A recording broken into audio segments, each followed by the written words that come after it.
That's what's in right now, just happening right now. Tornado watch in effect until 6 o'clock to St. John's and Putnam counties as well. We're going to keep an eye on the weather. The weather's pretty nasty. Honestly, didn't even see this. Maybe I just didn't pay attention last night when I was on TV. Because I'm sure the First Alert weather team was all over it. I feel like with this big one coming in, you have to be. But it's been so nice. I just kind of got in the rhythm of it's just always going to be nice. We're in Florida, right? Yeah. It's been that good out for the last couple of weeks. Minus the pollen, and you'll hear the pollen in my voice today. Rough day with the pollen over the last 24 hours for me, but and for many of you probably just the same. Brent Martineau, Austin Lane, introduction to the Jacksonville Jaguars' newest player, Shaquille Griffin, Rayshawn Jenkins. Those guys were fun, brought a lot of energy. How about that? How cool is it that they played like Little League and Pop Water and stuff when they were 6 and 7 years old? They played together. Yeah, it's Shaquille Griffin, Shaquille Griffin, Rayshawn Jenkins. I mean, and now here they are in Jacksonville, back in the state of Florida, playing in the NFL, signing big deals for Shaquille Griffin and Rayshawn Jenkins. I mean, that's pretty good stuff. That's kind of fun. Yeah, absolutely. It's a small world. And, some players, they think of going back home in two ways.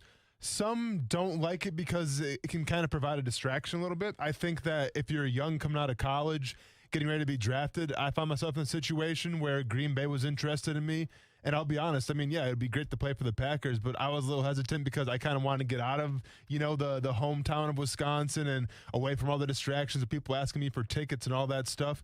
So I didn't really embrace wanting to play back home. Now, I think as I get older, on and on in my career and I got further on, then I kind of appreciate it a little more. Maybe this is what happened with Griffin, at least, where it's like, hey, you went to Seattle, you had some success there, you just got paid top dollar to play the cornerback position, and now you're at the point in your life where, maturity is obviously a thing, but you can feel good about coming back home and not be affected by the distractions. I think to shed some light on that, I think Jenkins, during his time with the media today, basically said, hey, I had to grow up a little bit. I had to learn to be a pro.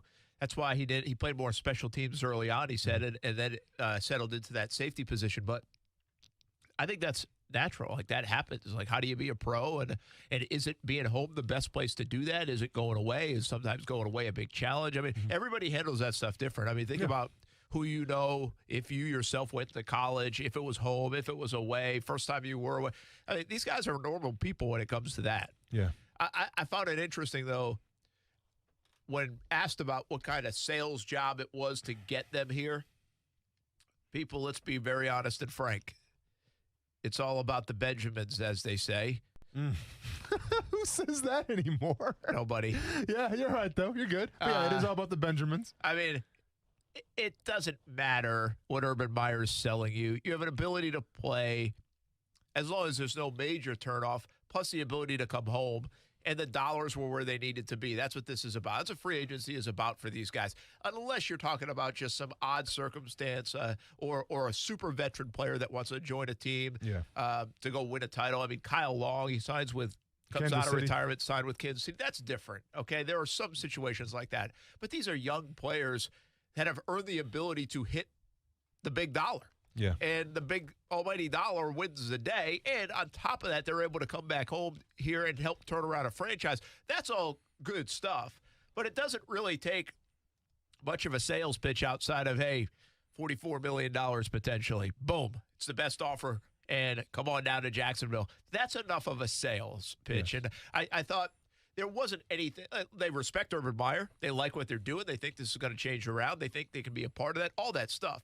But just let's not be fooled by it. I mean, it's still a dollars game when it comes to free agency, and money usually wins the day. And that's the way it has been, and that's the way it usually always will be. Yeah, that's the way it usually is. I think that if you have comparable deals, then all of a sudden we talk about, tradition, rosters, and things like that.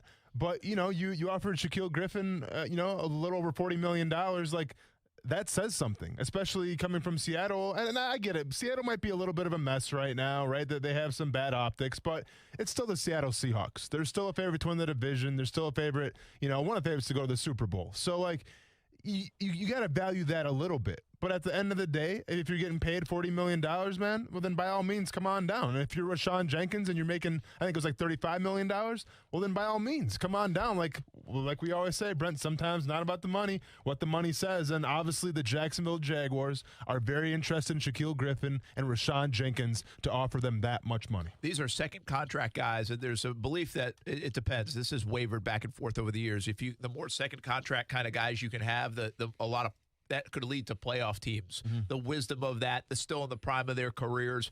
All of that can come together and be very good. Then in recent years, people say, well, I don't know, look at the Baltimore Ravens. They're kind of letting people walk at that stage, and they're reshuffling. The league is getting younger. So it depends which philosophy you come from, but I think both have proven to be effective. Mm-hmm.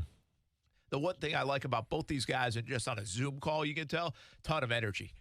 They've got plenty of reason to be happy. The bank account just swelled up, and it's going to be big.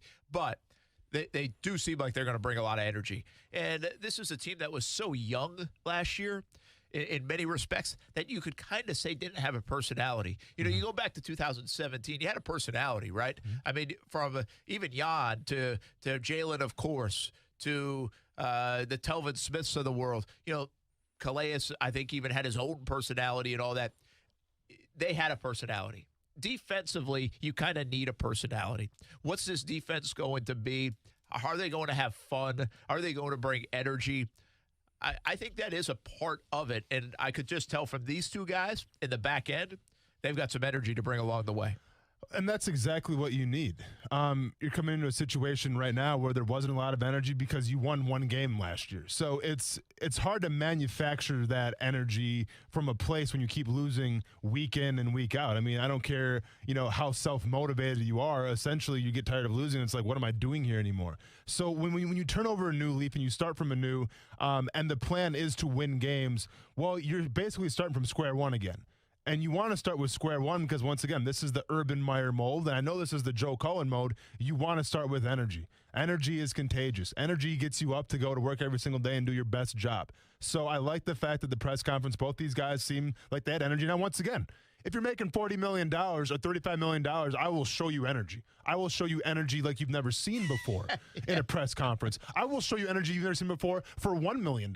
Heck, I will go take my shirt off and run around town for 10 miles if I have to. Like, that's how much energy I would have. But at the same time, these are football players. They understand the game, and I think they fit that Urban Meyer mold, hence why they got so much money. And once you got Urban Meyer passing down the message to these high-energy guys, that's going to be contagious, and that's how you start to win games. Yeah, listen, I still like one of the big things that Urban Meyer's going to talk to the media tomorrow. I like the fact they got older. They got a little wiser, but they didn't get super old, in this roster. And that's one of the things, the underbelly of it that we've talked about now. And I haven't heard a ton of people mention that, but again, they were super young. And now they've got this. It's so different than 13, 14, 15 when they built that thing. And they tried to get talented guys, but they forgot about the age, the wisdom, the veteran experience in that locker room to bring you through some of the tough times. And I don't think they're making that mistake again. Again, I'm not sure if that's Shad Khan, Tony Khan influence. I don't know if that's Urban Meyer, Trent Baalke looking back and saying, hey, this is where you messed up, because that was an admitted mistake by Dave Caldwell and Gus Bradley in that regime anyway. During that time, years later, said I probably should have kept some of those guys. So I like what they're doing here.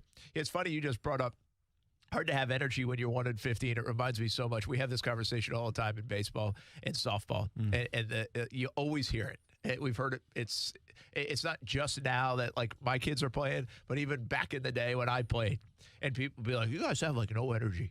You got no energy," and it's you want to tell somebody like, "Hey, it's 1-0, and we're getting one hit." Yeah. It's really hard to have energy when you don't have any hits and you don't have any runs. Sure. Right? Without and doubt. so, like, at the end of the game, when you lose like 2-1 and you have like 2 hits, like every parent's like, man, I didn't think the guys had energy today. I mean, you could tell they just weren't into it. Hey, how the hell are you supposed to have any energy when you don't have any hits or runs? Like, that's where the energy comes from. Yeah. It's the same thing. Like in sports, like your energy comes from winning. Like they say in baseball, hitting is contagious. Yeah. Well, good plays are contagious in the NFL, in the NBA.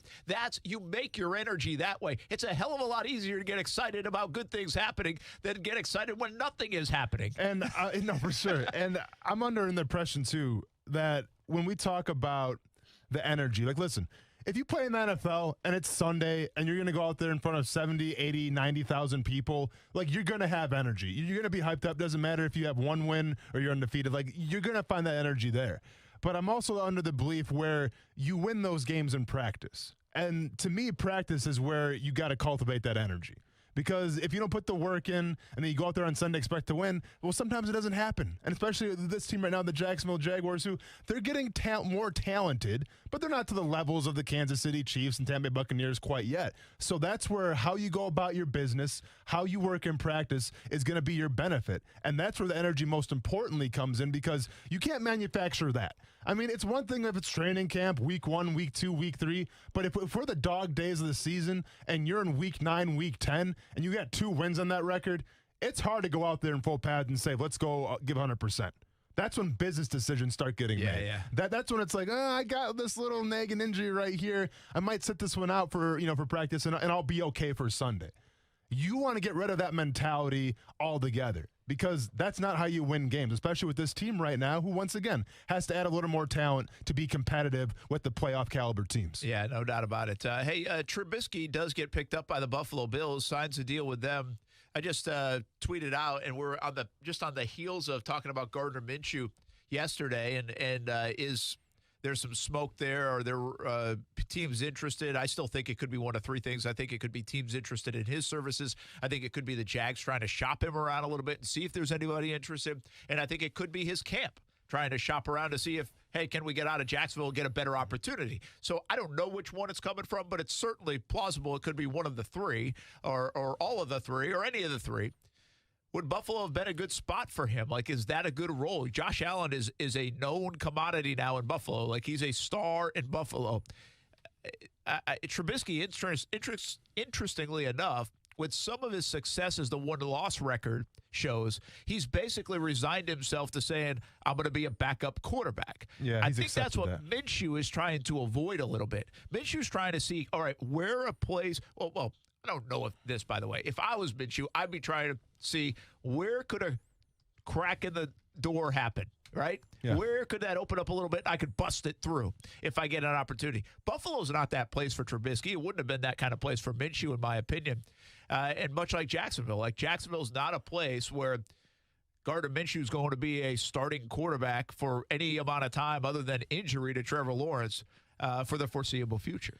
Yeah, I mean, I think if you're Minshew right now and you're trying to look at teams, there's not a lot of teams out there that where you have a chance to start day one.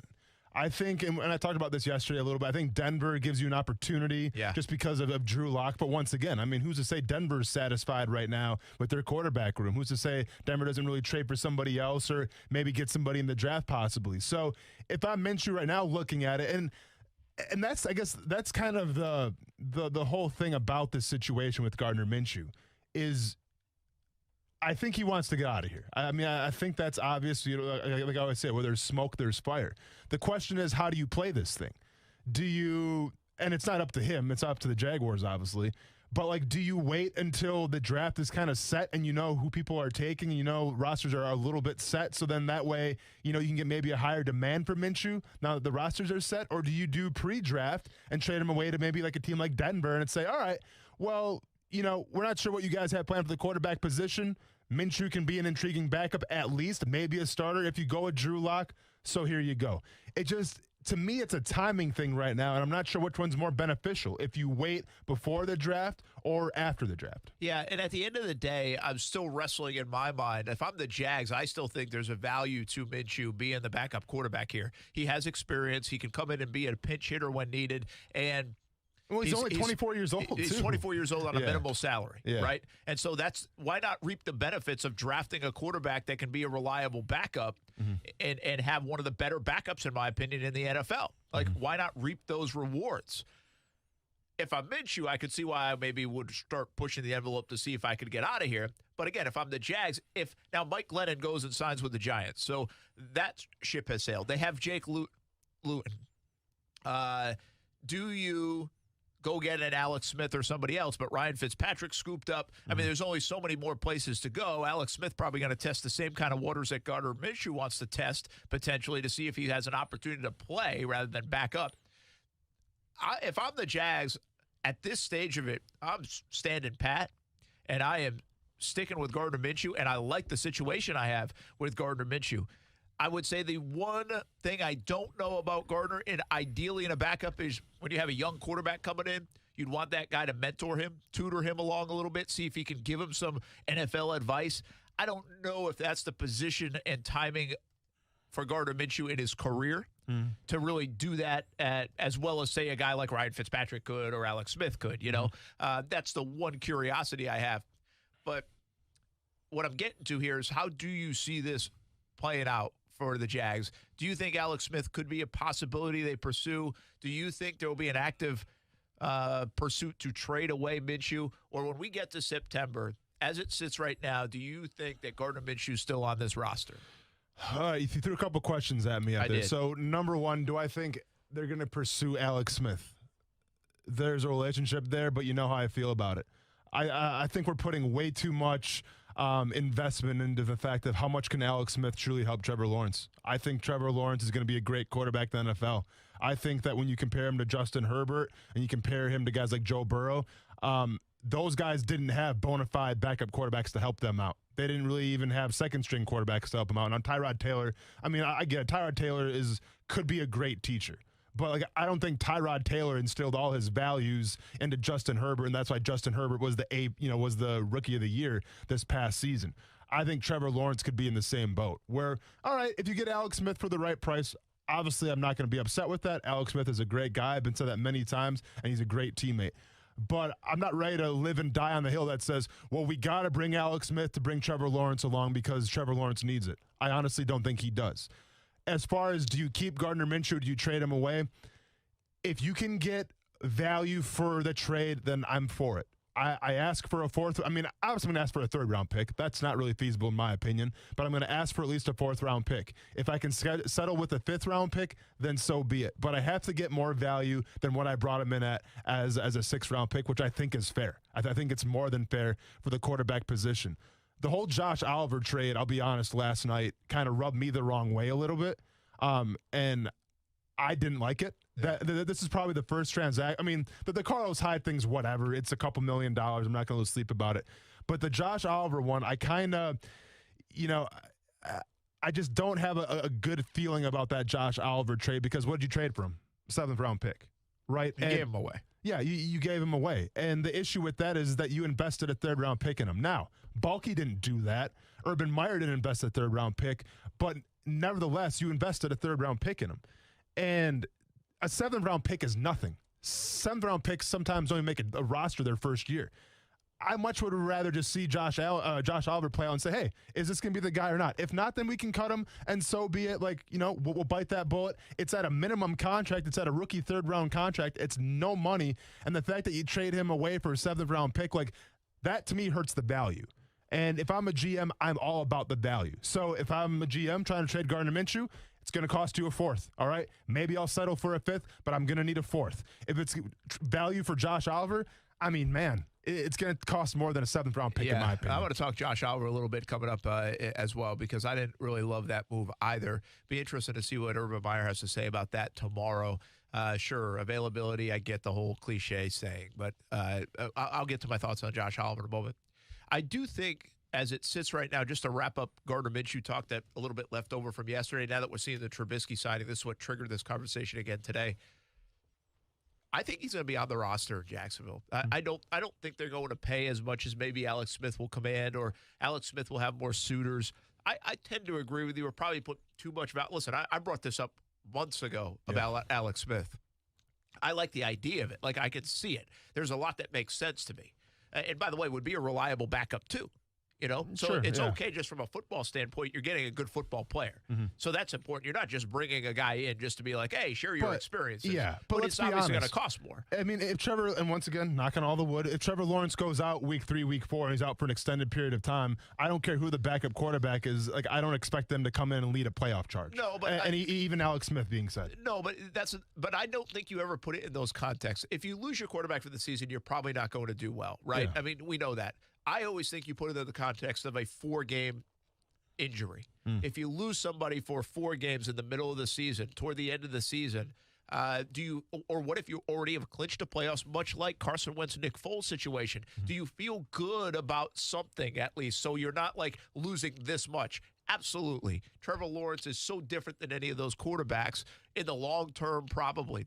But next year, if he were to play and had to miss 3 or 4 games, do you feel good about an Alex Smith type? Yeah. Do you feel good about Gardner Minshew? I do. And what I always say, can you go 500 with that backup guy? That's feasible. Like, that's a reasonable thing if you think you can go 500. If you can't run your offense with your backup guy, why is he on the roster? Like Jake Luton, I'd wonder if they could run their offense, right? Yeah. Because we just haven't seen enough. We don't know enough. That was what was so peculiar about last year, that they never went back to Minshew. Because these other guys couldn't really function at a high level, I don't believe. So, end of the day, I think the dollars are probably going to be a little bit too lofty for Alex Smith. I think Gardner Minshew is going to be here.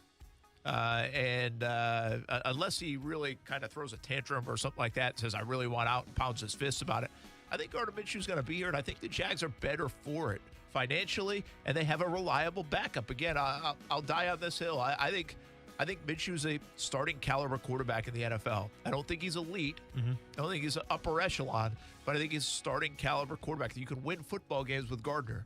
And so I think he's going to be here when the chips all fall in the fall. Now, keep in mind, if you do want to make a move even in the season, you can. Like if somebody goes down and they need quarterback help, well, then you could recoup some draft picks, and then you have Luton potentially as your backup quarterback. It's going to be interesting to watch the Minshew front. And I think Alex Smith, to me, is the only other guy that kind of trumps him or would say, okay, I could see why they went in this direction. I don't even know if there's another backup out there that I'd be excited about now that Fitzpatrick's in Washington. Yeah, no one's really sticking out to me. Trubisky wouldn't have got me excited anyway. Yeah. So yeah. That part's interesting. All right, you brought up Josh Oliver. I did want to get to that. Jags still sitting kind of where they're at in the tight end room, although they get rid of a tight end. I didn't see that coming. Yeah, me neither. Why did they do that? What's the logic behind that? Was it a bad move? And we'll hear from some of the Jags' new free agents, newest players. Talk today. We'll hear from them on the way. Action Sports Shacks on ESPN 690.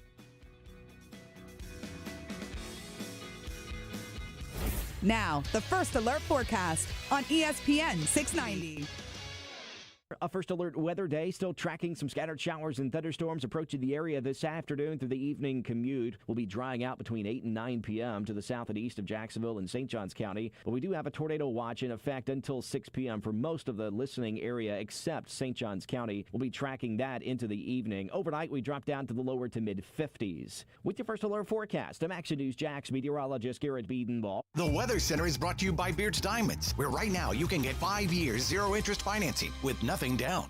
We should always be looking at our finances, but 2020 made my family take an even closer look, a bit more of a deeper dive, and it might have done the same for you, even into the world of retirement. Although that's a bit down the road for me, it might be closer for you, and your plan should already be under a microscope, and you have to lean on the experts to help guide the right plan. My friend Mike Lester with Talon Wealth Management is the perfect partner. He will provide a complimentary analysis and a plan for you. Call him at 904-515-5000 or visit guardingyournestegg.com. That's 904-515-5000 or guardingyournestegg.com. Mike will give you the guidance you need as retirement gets closer. He can help you convert company plans to private plans, a move that might give you higher returns and more options. You've earned the money. Now make sure you are ready for whenever retirement will be. Call Mike Lester at Talon Wealth Management, 904-515-5000. That's 904-515-5000. Or visit guardingyournestegg.com.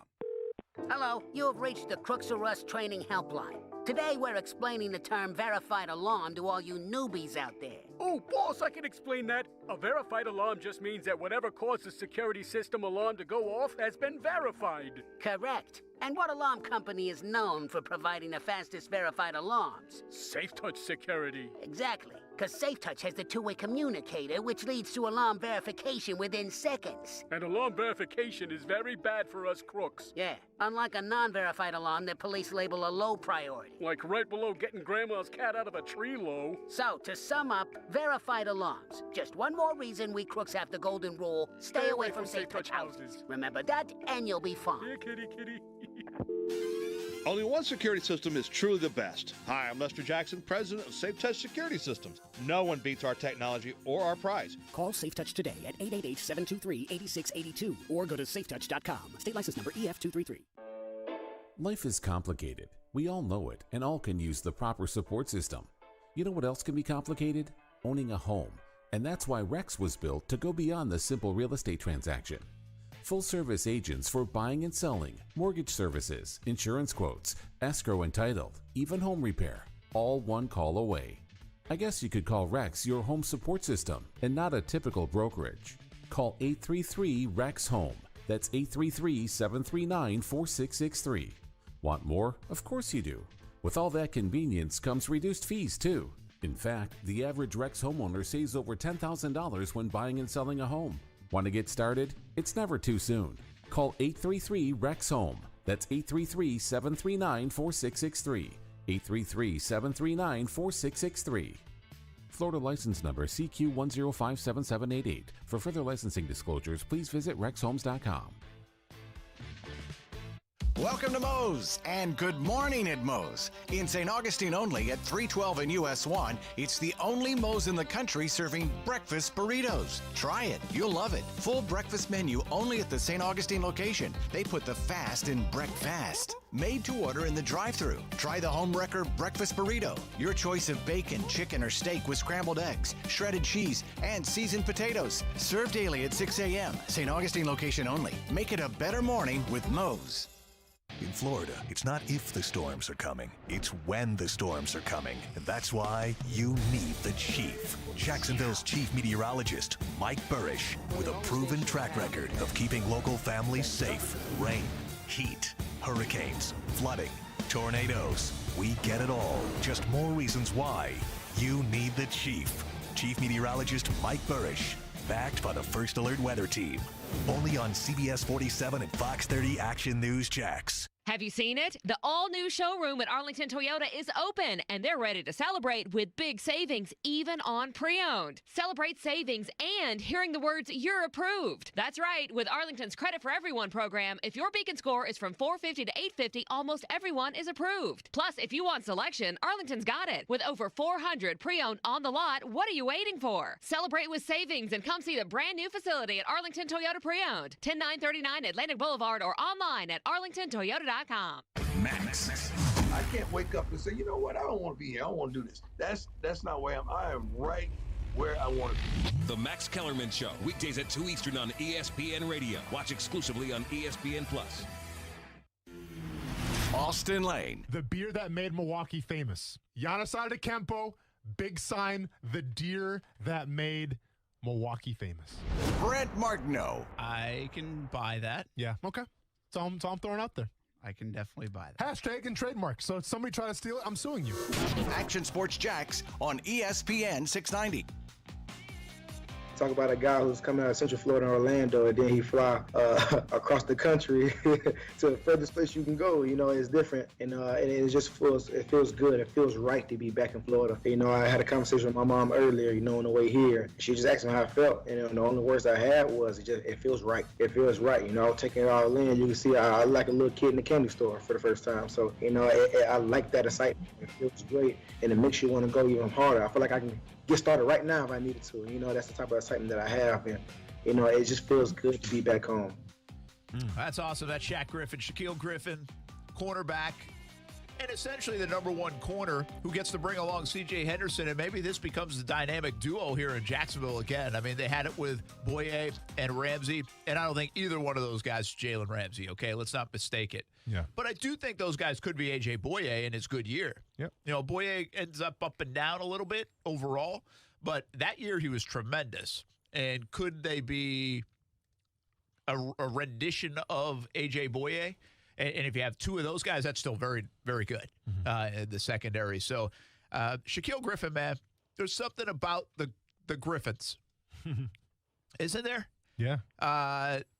They are fun-loving, pretty down-to-earth guys. Shaquille, of course, his story is special. Who knows? Like, they talked about a potential reunion with his brother. And it's funny because, like, I feel like Shaquille got lost in the sauce a little bit until Shaquille came on the map. And then it's like, oh, they're brothers. Yeah. Oh, he's in Seattle. Okay, I get it now.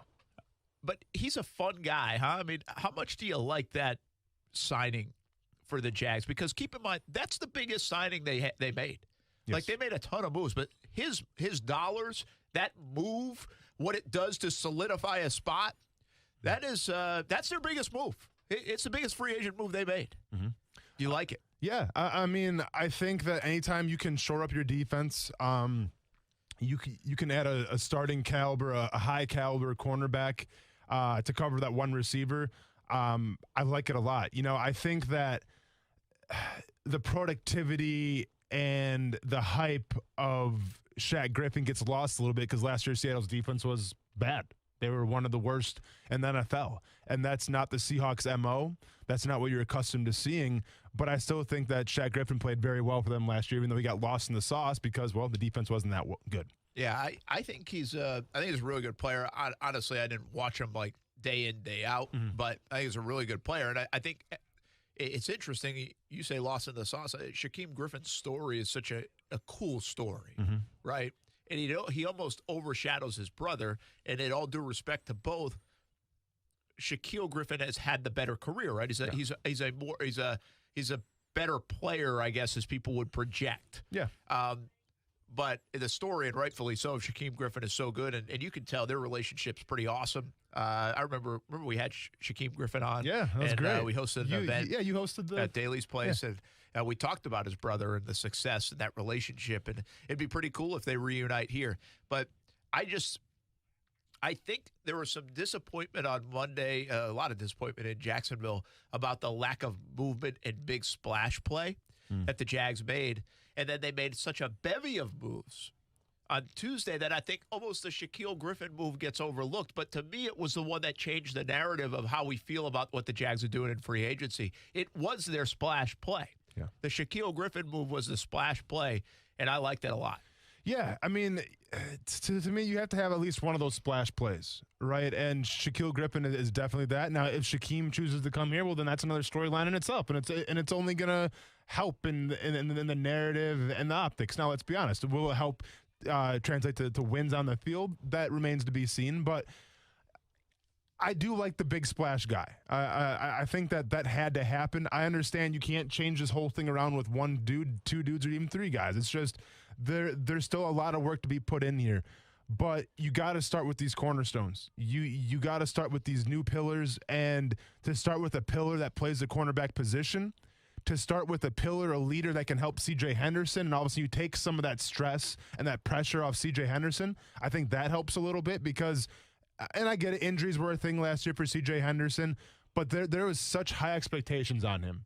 And it's not fair to say, but you're replacing Jalen Ramsey. Yeah. You're here because you need to be the next Jalen Ramsey. That's what that not move fair, said. Yeah. Not fair, but that's the expectations put forth on him. Now we're not going to be asking him to be Jalen Ramsey. Can you be an A.J. Boye type, right? Can you be just the best version of yourself, I'm just going to say. Can you cover the number 2 receiver? To me, that's a little more reasonable right now for C.J. Henderson until he grows into that role. So it helps out the confidence of a second-year guy coming in the league now as well. It does a lot for the team, Brent. I think you nailed it. I mean, what it does for C.J. Henderson to help his career blossom and grow without the expectation and pressure. Honestly, I don't have a good feel for C.J. Henderson, man. I just don't. I've heard some things. You've seen the Twitter stuff that one little time. He got off to such a good start in that first game against Indianapolis. Then he showed back up later in the year, about halfway through. I forget what game it was, but he had one of those kind of games again, and then he got hurt. And so, depending on who you talk to, and it's mixed, and really probably shaded more toward the not so good than the good on C.J. Henderson from things that you hear. But as I say that, I hesitate to give you a concrete opinion on him because I don't even know what all that even means. Like, is that just hearsay stuff? You know, it's just because we didn't get a good enough glimpse of him? Yeah. Because he got hurt, because they were 1-15, because it was kind of odd. It was just the whole thing was a little weird. Because maybe people didn't love the pick overall and thought they were reaching right from the start at number 9 for C.J. Henderson. I don't know. I don't know how to characterize him, but the bottom line is I think the Shaquille Griffin move is going to really help him. Yeah. It'll, like you just said it, it'll take some of that pressure off. It'll take all the eyes and the microscope off him a little bit going into the second season, and hopefully we see a lot of growth. I would think a guy like Urban Meyer can really get the best out of C.J. Henderson. Yeah. And I'm not just tying the tea leaves of Florida here, okay? Mm-hmm. I just think that he can elevate him. And maybe because of the ties of Florida, knows a little bit more about who he is, can find out about a little bit more about who he is, can tap into that. That's what Urban Meyer's very good at now. That's why he's got the record he had in the college game. Yeah. So I'm really interested to see the growth of C.J. Henderson. And let's be honest, this thing's going to turn around. The 12 picks they had last year, if you read my 7 things to fix the Jaguars, one of the things was you better start hitting on your first-round picks. Well, he was the first-round pick last year. You can't whiff on Chason and C.J. Henderson. They have got to be good players. If one of them doesn't have to be a great player, I don't know, but they have to be good players for this thing to turn around, because you can't keep whiffing in the first round. So I think C.J. Henderson's very important. I think you just nailed it. I think Shaquille Griffin does a lot for C.J. Henderson, and I think that could be a really good thing for the Jaguars defense. And I think if I'm C.J. Henderson, I embrace this as well. Like, there's definitely an ego to any first-round pick, right? And I think there's even more of an ego to the cornerback position. Go ask Jalen Ramsey about that. But I think where C.J. Henderson sits right now, and he knows how he played better than anybody, right? And he knows what he contributed. But I think if you're C.J. Henderson and you see, oh man, they're bringing in Shaq Griffin, I don't think it's like, well, this guy's taking away my, me being the one cornerback now. Like, I don't think that's like that at all. I think C.J. Henderson's like, all right, cool, whew, fantastic. Now we get some help from me. Now I can play my game. Fantastic. Let's go get it. Yeah, so and once again, I can't speak on behalf of him because I don't know C.J. Henderson, but I just think if I was in his shoes and the Shaq Griffin, proposal transpired, I think I would embrace it and be happy about it. All right, let's go to something you talked about in the first segment and I want to get to before we hit a break. Why did the Jaguars trade Josh Oliver? Yeah. This is, again, I tweeted this last night. I am not going to sit here for the next few minutes and go crazy about the Jaguars trading Josh Oliver. Mm-hmm. I have no idea what kind of player he is. But if you invested a third-round pick, and I understand it wasn't this regime that invested a third-round pick, but the team, the organization invested a third-round pick. And I've never been one of these guys that's like, oh, the guy's always hurt. I hate this guy. Like, fans get like that. Like, fans did that to Marquise Lee. Yeah. I felt bad for Marquise Lee. Like, he got hurt. He kept getting hurt. I mean, guys don't want to get hurt. I mean, they just don't. I mean, and this is the case for Josh Oliver. But somebody saw him as a third-round pick. What did they see? Like, what kind of talent did they see? Did they whiff that bad to get him in the third round? Did they force the pick? What did you see that made him a third-round pick? Well, when I asked that question, I can't answer it with my eyes because I've never really seen the guy play. I mean, he's played like such a little amount of football here in Jacksonville, and he's been on the sideline. I said it in my tweet yesterday. Right now, for me, the way this tight end room sits, and it's been such a conversation piece around here, the tight end room, and they miss on Jonnu Smith. They don't get Hunter Henry. Gerald Everett's gone. Heck, all these tight ends are being signed. We don't know what they're going to do to fill the room. And instead, the move they make is to exit a guy that might have potential. We just haven't seen it before. And so what I think is I'd rather see the unknown. Like, I'd rather see what Josh Oliver is, and by October say, all right, this guy's not any good, then wonder or watch Baltimore, see if they can turn him into something for a 7th-round pick. And quite frankly, I don't even care if they gave away a 5th-round pick. I'm not even sure I like this move because I think there's something untapped in Josh Oliver unless they know that, hey, this guy's never going to be available. He's always going to be hurt. He's always going to be – I don't know how you can know that. So I just didn't like this. For a room that needs so much work, the unknown is better than what I know about the room, and I kind of like the unknown. Yeah, I just have a very uneasy feeling about the Josh Oliver move because, like you said, I mean, the sample size it's NA right now. I don't even give him a grade because we haven't seen anything from Josh Oliver. Now, whether Did you hate when you get the incomplete on the report card? I mean, to be fair, I would have took an incomplete over some of the grades that I got. Yeah, I'm like, hey, it's an incomplete, but I'll complete it eventually. Don't worry about it. Get that D out of here. No, so with Josh Oliver, we haven't seen anything from him, and I don't know if Urban Meyer, because keep in mind, this is a brand new coaching staff, a brand new regime. So you're coming in and you have this guy named Josh Oliver, who was a former third-round pick of the Jacksonville Jaguars. You look at the stats, really nothing. You look at the film, really nothing. And maybe you go by word of mouth from somebody from the past regime who's in the building still. Whatever the case may be, maybe you do go by word of mouth. Maybe you ask teammate, whatever the case may be. But you just don't know. It's the unknown right now. And guess what? The unknown costs you absolutely nothing. It costs you nothing. It costs you a couple $100,000, and that's about it. So if I'm Urban Meyer and I'm coming into this new situation, and is it a work ethic thing? Is it a mentality thing? There's a lot of things that it could be. But then if I'm Urban Meyer, I embrace that challenge and said, I'm going to get the best Josh Oliver that I can get. And you know what, man? If you get hurt again, then that's a life sometimes. It's not always fair. We'll let you go, and good luck to you. Like, you have nothing to lose by keeping Josh Oliver on your team. You gained a 7th-round pick, okay? Who you're going to cut. Yeah, exactly. You don't even have room on the roster. Dontavius Russell was a 7th-round pick, and I had hope for Dontavius Russell. I remember Doug Marrone talking about how, he's a big body, you can't move him out of the gap. Dontavius Russell is now gone. 7th rounders don't really make it in this league a lot. Now, don't get it twisted. Some guys do, and they're great stories. But percentage-wise, I don't think a lot of 7th rounders make it in this league. So you essentially just shipped off Josh Oliver because you don't believe in him. Man, if I'm a new coaching staff, I have a hard time having that conversation with everybody saying, we don't believe in Josh Oliver, let's get rid of him. Because you haven't seen anything. Well, the thing about it, too, is like, where's the value going to go on him? I mean, you could trade him probably in late September when tight ends are getting hurt for a 7th-round pick. I mean, you might even be able to get more at that time.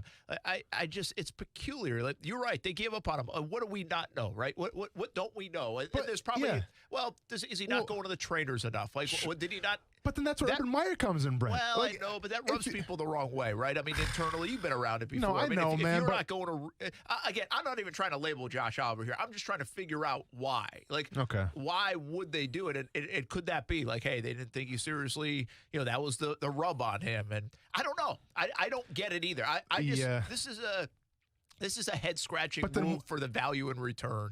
Let's think about this, though, too. So let's say, and this is just speculation, or let's say Josh Oliver isn't a good locker room guy for whatever reason. Maybe he doesn't go to the training room. I don't even know how he can be. He's been like in the rehab room I remember talking to him at the Senior Bowl. It was literally one conversation. He seemed like a solid guy to me, but what do I know off of one conversation? But let's say that maybe there is something there behind the scenes that we're not privileged to seeing. But then you mean to tell me Baltimore is going to take the Baltimore? And listen, of all the teams in the NFL that value the tight end and that can elevate the tight end, the Ravens are one of the best teams to do it. And I'm just afraid that I'm going to be sitting here week 6, week 7 watching the Baltimore Ravens play, because probably on primetime because they get a lot of primetime games. And here's this kid by the name of Josh Oliver absolutely tearing the league apart because why? The Ravens traded a 7th-round pick for him. I don't want to see that. Yeah. Josh Oliver's going to have like 45 catches, 6 touchdowns or something this year for the Baltimore Ravens. It's going to make me sick. I don't know. Maybe they know more. Maybe they're right on this. Here's the other part I would say about Oliver. This is where a guy like, you say Urban Meyer, this is where I think a guy like Trevor Lawrence makes a player like Oliver really pop. Yeah. This is where you're, as a franchise quarterback, as a highly touted quarterback, you can make players better. And so I want to see that. Like, if this kid's got any potential, I feel like Trevor Lawrence is going to tap into that. Yeah. And Urban Meyer, like you said, could tap into that, but they obviously felt like they could. It's almost like, hey, we got Joe Cullen, and we took some other guys off your staff. We're going to give you something in return. Yeah. No, it is. Like, that's the way I feel like this went down for the Jags and the Ravens. And here's the thing. So we have like Tyler Davis, right? He's still on the team, right? But so like Tyler Davis, he's still on the team, correct? And then you got Ben Elfson as well, I think still. Ellison and now O'Shaughnessy. But like, you mean to tell me you're more confident with those guys as opposed to the unknown Josh Oliver?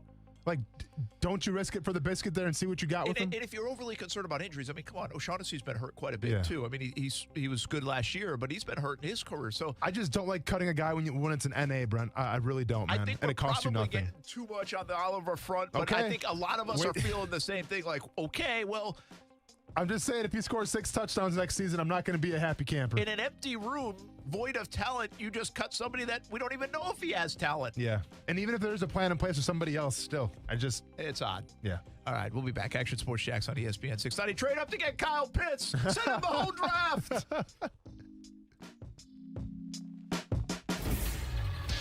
ESPN 690 Sports Center Update. Happy Thursday. I'm Jake Mitchell.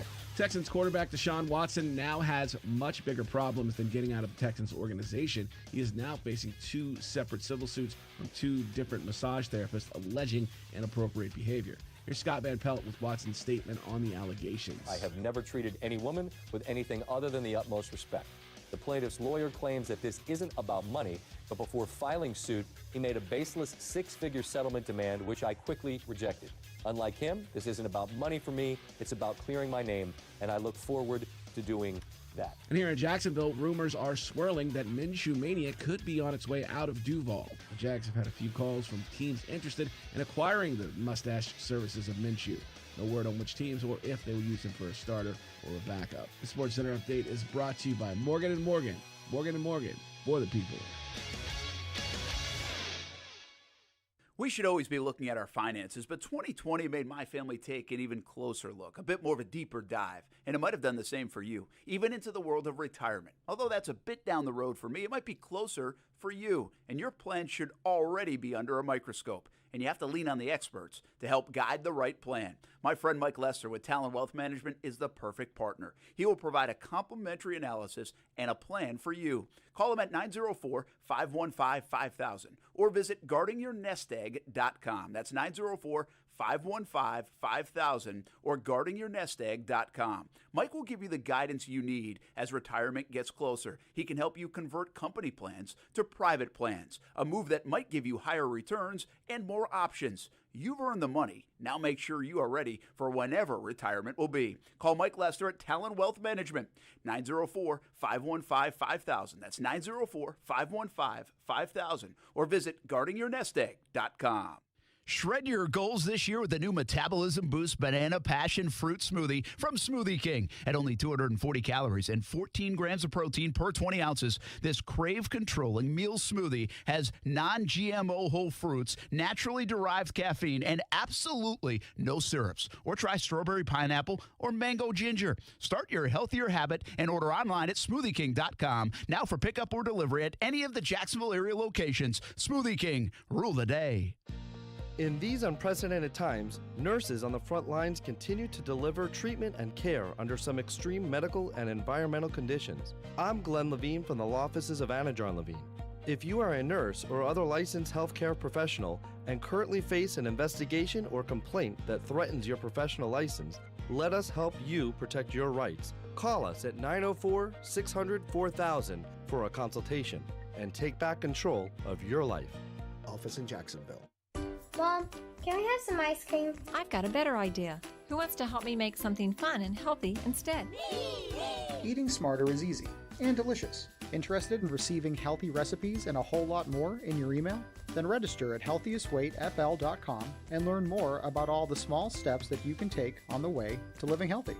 This message is sponsored by the Ouncer Prevention Fund of Florida, the Florida Department of Health, the Florida Association of Broadcasters, and this radio station. There is a taste of the islands in every drop of Vida de Luis tequila, imported directly from Tequila, Mexico to Jacksonville Beach. Vida de Luis is the only locally owned tequila in Jax Beach. Support local and try Vida de Luis. Award-winning, smooth, all natural, no aldehydes or additives, which means wake up feeling good the next morning. Find out where you can pick up a bottle of Vida de Luis, Blanco, Reposado, or Añejo.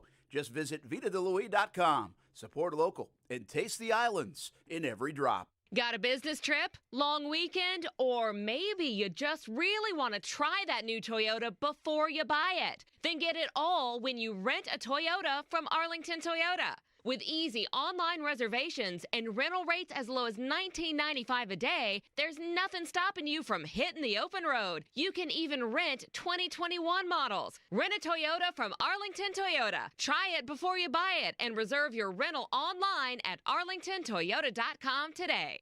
Smoked for hours, served in minutes. Now that sounds like good barbecue, and it is at Willie Jewell's in St. Augustine at Mirabella Crossing. Open 7 days a week. It's old school barbecue. Trivia night on Monday. Kids eat free on Wednesdays. Check out the Willie Jewell's app and catering for all events. Voted best wings in St. Augustine as well. Visit williejewels.com and visit Willie Jewell's at Mirabella Crossing in St. Augustine. Old school barbecue, smoked for hours, served in minutes. at Willie Jules. Hey everyone, it's CJ McCullum, host of the Pull Up Podcast. Part of performing your best is feeling your best. Whether it's during a workout, running errands, or just hanging around at home, nobody wants to deal with body odor. That's why there's Dove Men Plus Care Eucalyptus and Birch deodorants to combat sweat and keep you feeling fresh and confident throughout the day. It has 48-hour protection and a plant-based moisturizer that cares for your skin. Try Dove Men Plus Care Eucalyptus and Birch deodorant. Odor protection that works. Experience the Dove Men Plus Care plant-based line for yourself. Buy it now at Walmart and Target.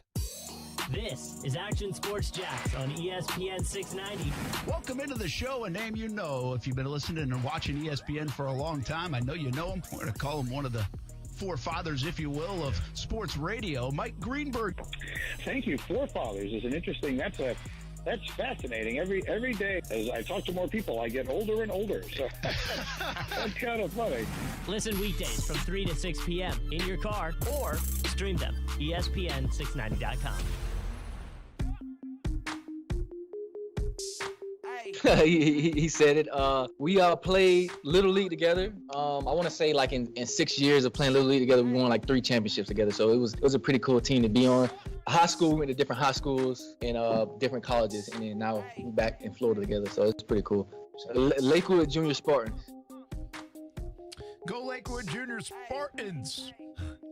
Shaquille Griffin, Rayshawn Jenkins. Now that's a roster. Rayshawn Jenkins, yep. That's a heck of a roster right there. Do you know who Leroy Jenkins is? It was a big viral video back in the day. Because you're probably too young for it, aren't you? Oh, you know what? Okay, I guess it's with video games. No, you don't know. Well, all I'm going to say is this. Jaguars media, or I guess Jaguars game day experience. If you want to get some claps, want to get some likes, I recommend, and Kuz, you can back me up here, I think they'd take the Leroy Jenkins video and make it Rayshawn Jenkins somehow. Thoughts? They could probably do that. You think that would translate well to the game day experience? I wonder how many people would be in on it. Like, I feel like Brent doesn't know, but Brent's never seen anything in his life, so it's not a big deal. No. Yeah. You think that would work, though? I'll pass it on to the Jags people. No, because then it's going to be like you take credit for it. Hey, you know that Leroy Jenkins video? I'm like, yeah, Brent, what are you talking about? Well, check this out. I got an idea for you. I'll pass it along to you. Thanks, man. Appreciate it. This was your idea, but I've really taken it and run with it. Yeah, you're really trying to monetize on it now. So this is check out the fantastic. shirt, okay? So we got Shock Your Mock season. Tell them a little bit about Shock Your Mock. Yeah, so we know how Shock Shock Your Your Mock. Mock shirt first, because I'm going to get tired of holding this up. So we got a Shock Your Mock shirt. And, I mean, look at this thing right here. I mean, that's mint. That's what we call back home the limit right there. That's the limit. This is what I said to Kuz. Said, who the hell would wear this? Yeah, I mean, I think my mom wants 2 of them already. But no, somebody better wear it. I just paid a decent change for it. Hey, hold that back up again. That's Brent after 2 minutes on the elliptical. Right there. That's what Brent looks like. But no, it is Shock Your Mock season, or Brent with pollen. This is Shock Your Mock season. If you don't know, you better ask somebody. Because what we do is we take mock drafts that everyone takes pride in, like it's your kids. You send them to us, and I shock them. And when I say I shock them, I'm ruthless. I make no apologies. Feelings get hurt sometimes. If you need a counselor, hit them up. But I'm going to be ruthless this year, Brent, because it's an important season for mock draft season. So here's the deal. It starts next Monday. Okay. And we're going to do at least one a day. I said the 22nd. Yeah. That's why I got the shirts in on time. We're going to do at least one a day. I like it. Starting on the 22nd through the draft. Yep. We could do more as we get a little bit closer. And we'll also probably give away one of those shirts. Yes. Each day to who we pick. So you're not like you got to send them in to us. Oh yeah, on Twitter, and we'll ask for them later in the week, tomorrow too. Yep. But we'll keep asking for it. It will catch on. You'll catch on if you don't know what we're doing. Yep. But we're gonna have a lot of fun with it now. And don't be afraid to get shocked. You're gonna want to get shocked. Shock your mock. And if I see one Grant Delpit, I'm calling the authorities. Trevon Diggs. Oh, Trevon, don't even mention. Don't put him in existence, Brent. That guy, I'm so past him already. Are you doing the mock draft this year for ESPN? I don't know. Some show? I might have got fired. Zach Wilson, number 1 overall. Mike Tannenbaum's no. Yikes. We'll be back. Action Sports Jacks on ESPN 690. Life is complicated. We all know it, and all can use the proper support system. You know what else can be complicated? Owning a home. And that's why Rex was built to go beyond the simple real estate transaction. Full-service agents for buying and selling, mortgage services, insurance quotes, escrow and title, even home repair, all one call away. I guess you could call Rex your home support system and not a typical brokerage. Call 833-REX-HOME. That's 833-739-4663. Want more? Of course you do. With all that convenience comes reduced fees, too. In fact, the average Rex homeowner saves over $10,000 when buying and selling a home. Want to get started? It's never too soon. Call 833-REX-HOME. That's 833-739-4663. 833-739-4663. Florida license number CQ1057788. For further licensing disclosures, please visit rexhomes.com. It's time for some straight talk. Your tax return could look different this year, but you're still going to hear a lot of noise about how to spend it. So when the big carriers tell you to splurge on the latest nonsense, just tune it out. With Straight Talk, you can get a Samsung Galaxy A51 for just $199. Plus, get the $45 unlimited talk, text, and data plan with no contract on America's best networks for up to 50% less. Tune out the nonsense and tune in to Straight Talk. Straight Talk Wireless. No contract, no compromise. Goodyear knows why we all love basketball.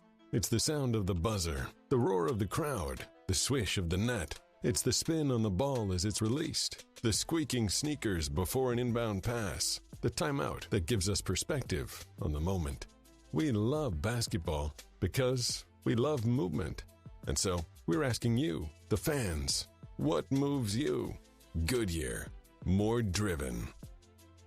It's been 6 months since my wife leased her new Cadillac from Fields Auto Group, and she absolutely loves it. It's our first experience with Fields, and it's been terrific. They say you can step up to luxury for less, and we did. Not just a luxury Cadillac XT6. The car is beautiful, but the customer service is extra special, too. It was like that at Fields Cadillac Jacksonville, and it will be like that at any of the Fields locations in Jacksonville. Cadillac, of course, Jaguar, Land Rover, Lexus, Mercedes-Benz, and Porsche as well. Yes, it's luxury for less at all Fields Auto Group locations in Jacksonville. Plus, you'll also be part of their exclusive Fields Amenities program, where you will get complimentary loaners, car washes, and cafes. We are now part of that Fields Amenities program, and my wife tried the loaner program. It was easy and a nice added benefit. So whatever you're driving, see Fields and step up to luxury for less. Check out their locations all around Jacksonville, just like we did. You can go visit fieldsauto.com. For the ones finding new ways to ensure the job always gets done. For the ones wearing many hats. For the ones who are hands-on, even from far away. And the ones keeping business moving forward. We are Grainger, offering supplies and solutions for every industry, with 24/7 support and experienced staff at over 250 local branches. Call, clickgrainger.com, or just stop by. Grainger, for the ones who get it done. Where else can you get luncheon, brunchin', boozin' specials? Only one place, at Colhane's Irish Pub at Atlantic Beach and on the south side. It's as Irish as you can get, owned by 4 Irish sisters. And they've got fish and chips, of course, shepherd's pie. Go today for lunch or dinner. Eat in, order out. ColhainesIrishPub.com for the full menu. And try the new Five Sisters vodka at happy hour. Luncheon, brunchin', boozin' specials, and so much more. 2 locations, Atlantic Beach and the south side. Colhane's Irish Pub, Irish sass with 5-star class. Hey, does your car still only play CDs? No Bluetooth? No CarPlay? You got an old car, my friend. You know what's better than an old car? A less old car. Get a car or truck that's new to you with a great used car loan from 1-to-1 Financial, Jacksonville's hometown credit union. Get pre-approved for a loan and shop at any dealership in town. Get a low rate and get rid of that old car today. Apply online at 1to1fcu.org. Federally insured by NCUA.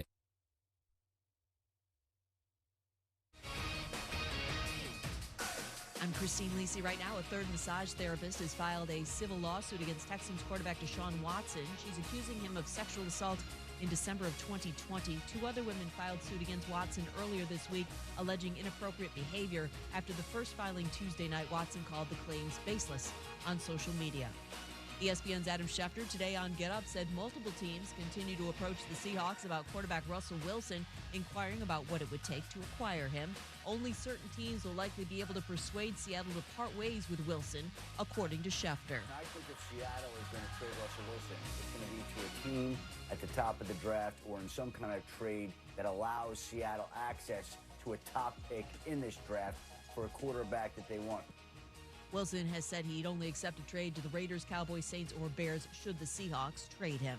The Bills agreed on a one-year deal with former Bears quarterback Mitchell Trubisky to be the backup to Josh Allen. NBA, LeBron James kneeling with a nagging ankle issue probable for the Lakers tonight against the Hornets. Think O'Reilly Auto Parts for all of your car care needs. We're close, convenient, and known for our guaranteed everyday low prices and excellent customer service from professional parts people you can trust. Stop by your local O'Reilly Auto Parts today. O'Reilly Auto Parts. Better parts, better prices every day. Broadcasting live from the ESPN 690 Anajar and Levine studios. Anajar and Levine Accident Attorneys. Call 904-600-4000. That's 904-600-4000. ESPN 690. Jacksonville's home for ESPN Radio. WOKV Jacksonville. Listen live everywhere you go on ESPN690.com. ESPN 690, a Cox Media Group station. Broadcasting live from the ESPN 690 Anajar and Levine studios. This is Action Sports Jacks on ESPN 690 with Brent Martineau and Austin Lane. You know, this is where it all started. You know, I went to college ball and played here in Florida. Now I'm back and I'm playing at the highest level back in Florida. It doesn't get better than that. It doesn't. So, you know, it feels good to be back. That was Griffin, right? Yeah, I wasn't listening to that one. I think it was Shaquille Griffin. Yeah. It's bracket time, almost. We had a homework assignment. We got to do our bracket. Brent, you've been proud of me. I actually did this homework assignment. Yeah. Cuckoo saw me printing them. I was using the paper in the copy room and everything. Oh, She really? just saw me, man. Very I was good. killing it. I was getting nervous. I know, right? What were you doing? He was like walking around. I was like, whoa. What do you mean what I was doing? Do you have a key to that place? Are you allowed to? The door was open. Do you have a quota that you can only use so much paper? The door's open. I probably do. I was going to let you know they have a 10-cent goes on around here. paper. We haven't got there in the building yet. Oh boy! I can't wait till that email comes through. Hey, did you use some paper? Gonna need a reimbursement on that. Yeah, we're gonna have to take $10 $1. 10 cents to make a copy. But it's work related. Yeah. So what? 10 cents to make 10 a cents copy. to make a copy. Make it happen. Let's go. I was looking at that in TV. If you want to really look at how our business has changed, we used to have scripts like in our hands during sportscasts, or the anchors did on the desk. But too. you don't read off them, right? You just kind of have them but there? they were just there as reference in case like the teleprompter went down or something, right? You just it's when I first started, you'd have the three colors that you'd print. You'd have to rip it like the perforated side stuff. You know those kind of. That's old school right there. Yeah, that's man. old school. And, That's fun. I mean, though. I'm not even that old, and that's the way it started. And so you had to give one to like the director. Okay. And then you kept one, Mhm. and then there was an extra copy for I forget whoever else. But so like there was a pink piece of paper, a yellow piece of paper, and a white piece of paper, and so you had all your scripts. Well, then you just printed your scripts for a while and just held them in your hand. Somewhere along the way, someone's like, "Why are you holding your scripts in your hand? You're not even looking at them. Like, why is there a prop that's you're not using?" Now you just have it on your phone. It's just for feel, though, you know? And now, like a lot of people do just have their phone out there if they need it, or, reporter. It's an okay thing to go look down on your phone or something. But most of it now is done with iPads. Yeah. Or news anchors all have iPads. Or just take a marker and write on your hand like I did my first year at training camp. When I was interviewing Juwan Taylor. What you did. And, yeah. I haven't seen anybody write on their hand since that. And now Kaylee has been writing on her hand. See? The starting time of her game. And so this is fun. This is the first time I ever caught this. I'm going way off on a tangent here.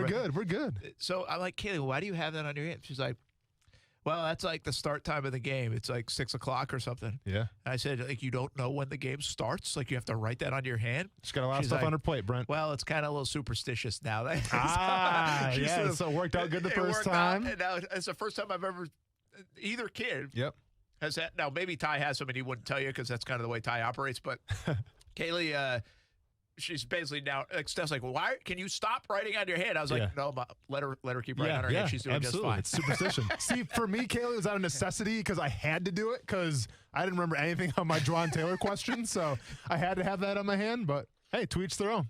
Someday when somebody does a story on Austin Lane and about Which, by the way, what are we talking I'm gonna do it. Kuz just a story in his Instagram? It'll be like, somebody should have already 15 done a story on us. I mean, he's an NFL guy fighting in a cage, doing radio. I mean, it's a good story. I mean, don't you guys know what a good story is? Yeah. That's a good story. But anyway, I'm not doing a story. That'd be kind of... Maybe it's ESPN The Body magazine worthy.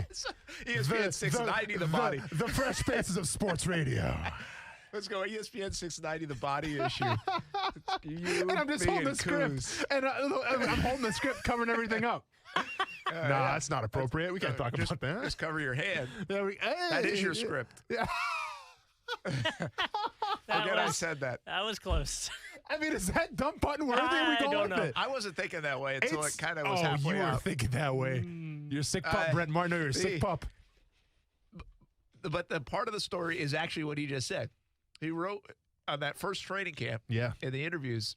So we would do some of these interviews and we would record them. Yeah.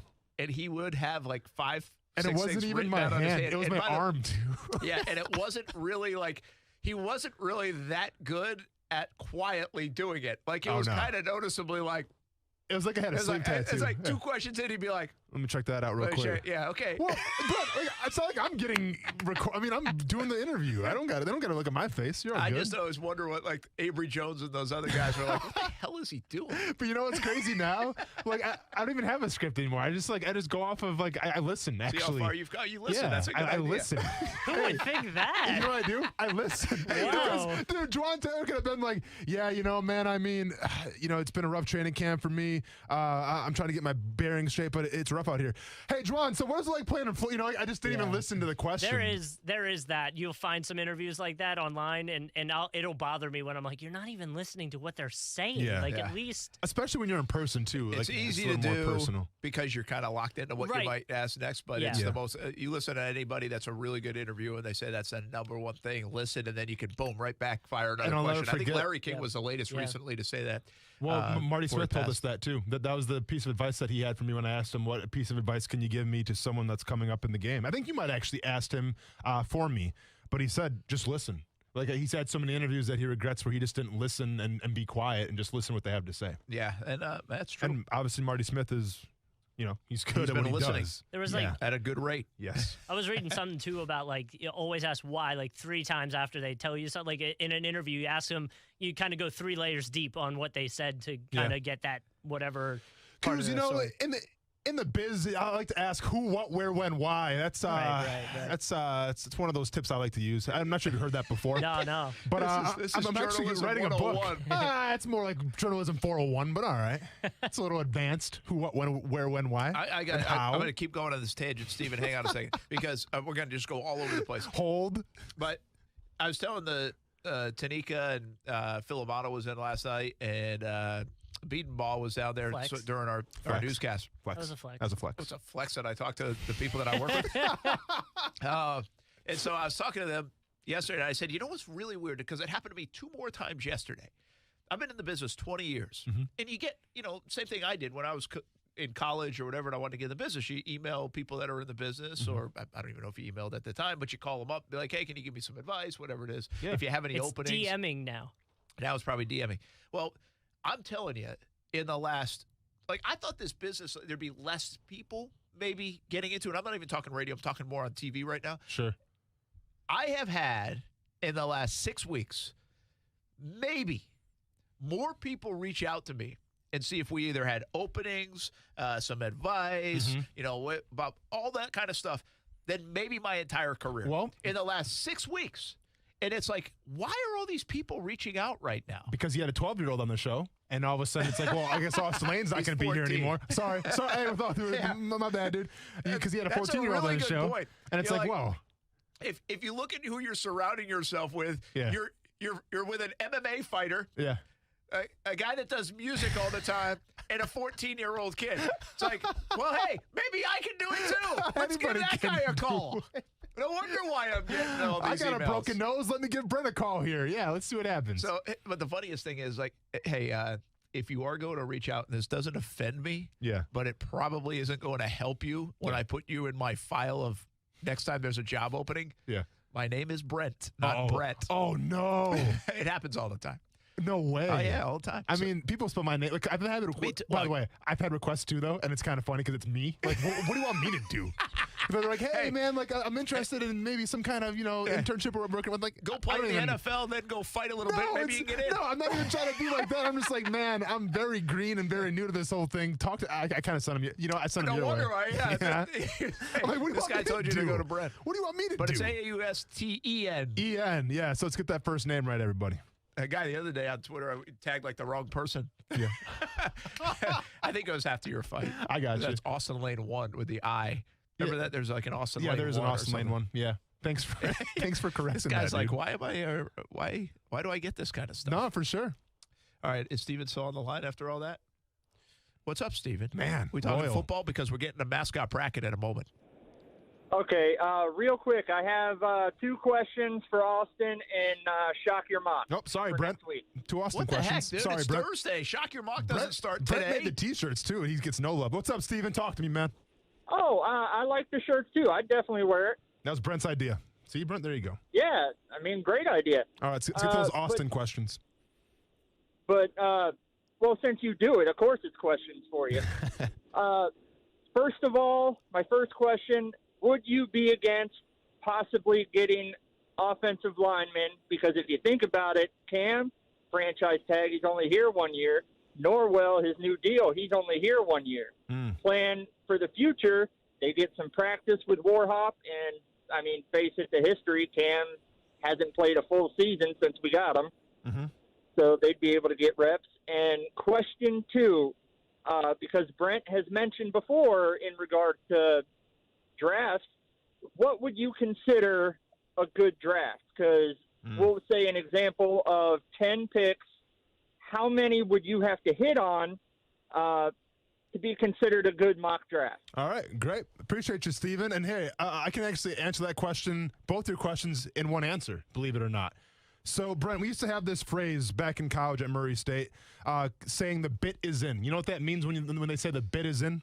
The horse is ready to run. Yes, sir. We are the Murray State Racers, right? The bit is like the piece of metal that you put in a horse, and it means that he's ready to run. So with that being said, Steven, I like what you're trying to do, all right? You're trying to get a T-shirt. You're trying to get a little ahead of the curve, if you will, and try to come at me with a good mock draft, asking me my offensive line thoughts, asking me what makes a good mock draft. But let's be honest, Steven, the bit is in right now because we are shocking your mock starting next week. So with the bit being in, man, this is where I leave you guys to left by your own devices. I can't give you any more help. If you listened to prior shows, you've heard what I said about this draft coming up, and you should do your due diligence there. But where we sit right now, Thursday, 3/18 of 2021, I can't give any advice. I can't make any mock draft comments, Brent, because you know why? The bit is in. And I'll see you all on Monday for some shocking your mocking. I like it. We will shock your mock on Monday. We will start it. We have T-shirts to give away as well, so it's really going to be a fun for the next month. This just in, tornado warning in effect for Duval and I think Clay County as well. I think it's northeast Duval County. So we are going to probably send you on the radio side only over to 104.5 WOKV and simulcast any of that. So in case you're in any danger, is that correct, Kuz? I have that right? Getting Okay, bumped. good. Thanks for the thumbs up. We're getting bumped. But probably for a few minutes just to make sure you get all the information that you need. There is a tornado warning in the area, and we want to make sure you stay safe, you and your family.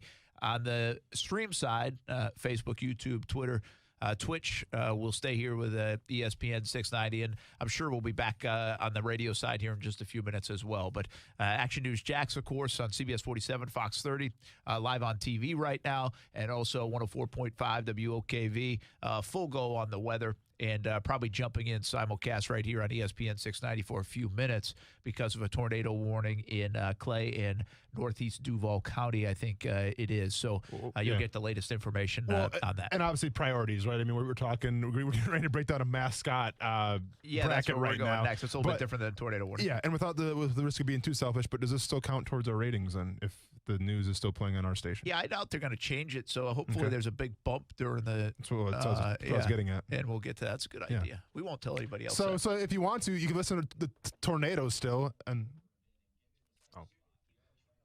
yeah, we're okay. We're going to hear a little bit of the news in our ears. I hope you're seeing my reaction right now. Okay.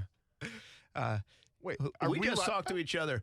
We're throwing Austin for a real loop here because are you seeing my reaction right yes, now? Okay, we're fine. We just keep talking mascot draft. Let's go get it. Okay. Mascot bracket. Let's hit it right now with the mascot bracket. If you're listening on YouTube, Facebook, Twitter, and Twitch, and we'll be back at it on ESPN 690 as well here in just a little bit on the radio side. Hey, I got a little. Here's the thing about the mascot bracket. Yes. See, Gonzaga's the Bulldogs. Yep. But I kind of called them the Zags. No, hey, Brent. Welcome to the show, man. Okay, good. Just want to make sure we're cool on that. Yeah, well, see, and we have two different ideas of what a mascot bracket even is, but yeah, I can't wait to hear yours. Totally. I didn't do like, hey, what's the favorite color? Hey, who's going to kick whoever's butt? Yeah. In a mascot, fight cage. That's what I have coming up here, but I kind of went off. I kind of like this mascot. And what makes sense to me. So it varies throughout, I will say. But let's go down it real quick. I got the Zags and Sooners. Okay. I got UC Santa Barbara Gauchos, baby. One of my favorite mascots in this whole thing. It's unbelievable. Isn't their logo cool? Yeah, really good. The guy with like the hat kind of by his eyes. Great stuff. Yes. So Virginia's the Cavaliers, but they call themselves the Who's. True. So the Wahoos kind of like it. Okay.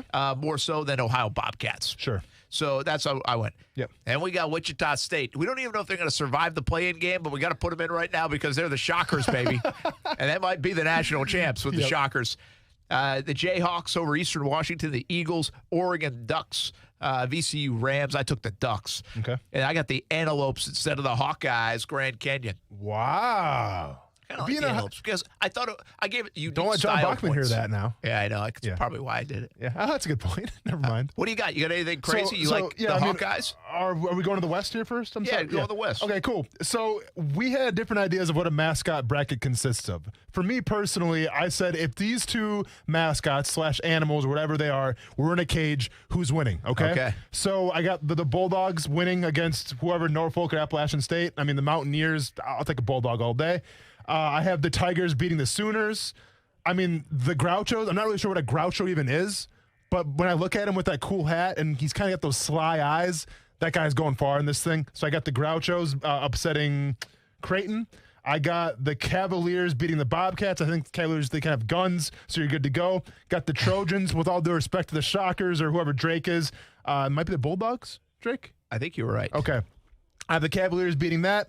I have the Trojans beating them. And then this one was one of the harder ones. A Jayhawk versus an Eagle in Eastern Washington. Yeah, that was tough. Give me Eastern Washington. Give me an Eagle. Really? Oh, Brent, it's a national animal here. I got to represent.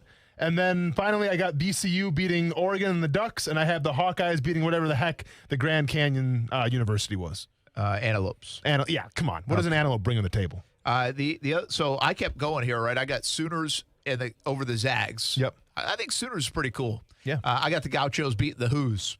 I got the Shockers over the Jayhawks, and I put the Antelopes over the Ducks. Okay. Again, I like the rarity of the mascot name. There's just not too many antelopes. There's not a lot of antelope, but it's also a very prey kind of species. Yeah, it's true. Prey. I have to be a little careful. They're Again, prey. I mean, we are going around a little different. All right, I got Sooners, Gauchos. I got Gauchos going on, and then I got the Shockers over the Antelopes, and I got the Shockers into the Final Four, baby. Wow. Okay. I love the Shockers. Apparently. It's really the only reason we know Wichita State. Yeah. Like Wichita State, because everybody was like, even whether they were good at basketball or not, we knew the Shockers nickname. True. And you wanted a hat. Yeah. Are we aware what a shocker even is? Isn't it something to do with farming, right? Yeah, I think it's so. It's like, okay, cool. I had Mizzou beating Gonzaga. I got the Gauchos beating Virginia. Got the Trojans beating Eastern Washington, and I got BCU taking care of Iowa. The Hawkeyes are tough, but they're not that tough, all right? Yeah. It's not an eagle, so I don't feel bad about it because it's not a national symbol. Then I got, check this out, I got the Gauchos beating Missouri. I got USC beating VCU. And in the final, to go to the Final Four here, I got USC beating the Gauchos. So I have the Trojans going to the Final Four. I think that's probably the strongest of all the mascots, swords, armor, military tactics. Give me the Trojans. Wow, okay. Trojans and Gauchos. All right, I'm going to go to the East now, okay? Got the Wolverines, Michigan. I picked them over Mount St. Mary's and Texas Southern. I got the Bonnies over the Tigers. Ooh. Yeah, a little different nickname again for the Bonnies. Hoyas. Nobody else has it. I like the Hoyas. I looked up the explanation for what a Hoya is and how it came about, and I'm still confused. Is it actually a dog or no? not? No, it's not. So that's just their it's like mascot. From, it's if I remember correctly when I looked it up, it was like a Latin word of some kind and the origin. I mean, it's like I was at the National Spelling Bee trying to figure out like what it is. But well, I appreciate I still the thought homework. it was pretty cool. Yeah. I got the Seminoles. I got them as the Noles. Okay. I just think the Noles as a brand still is pretty good. And their official brand of ESPN 690. So And let's they show are, them some love as well. I didn't even think about that, but You you're right. should. Yeah. Cougars. Who doesn't like a cougar? True. Not mad at that. I'm not mad at that. Hey, coming from somebody who had the A-Train Cougar Club when he played, real story. Yeah, I'm with you, man. Hook 'em horns. Longhorns. Got them. Terps and the Tide. This was tough. I looked up Iona Gales. I'm not a big fan of the Tide's cool. I don't like the Crimson part as much. I kind of like the Tide. Roll Tide's pretty good. You know, I mean, it really is. I'm going to finish my bracket. I got Bonnies and Hoyas moving on. I've got Longhorns and Terps moving on. I've got the Hoyas and the Terps. Those are two unique mascots. Yeah. But the Turtle's cool, man. It's awesome. Like, again, the Terps make you look up, like they educate you. It's a terrapin. Yeah. Yeah. But they educate you. Like, we don't know that. Sure. I mean, I did. Well, I know, but now we do because of Maryland is my point. True, like, true, that's true. education. Like, nobody in school taught you that a turtle was a terrapin. True. Well, to be fair, Kuz, you ever see Teenage Mutant Ninja Turtles? I think Rocksteady and Bebop, I think Rocksteady, if he was the one, was a terrapin. That's how I knew about it. Really? Yeah. And I remember the Ninja Turtles, but I didn't know that. You remember Rocksteady and Bebop, the turtle and the pig? I'm pretty sure he was a terrapin. Okay. Yeah. I got Terps going to the Final Four. Wow. Okay. So I got the Wolverines because, let's be honest, it's a Wolverine beating whatever the 16 guy is going to be. I got LSU beating St. Bonaventure. I think it was the Bonnies, right? It's the Bonnies.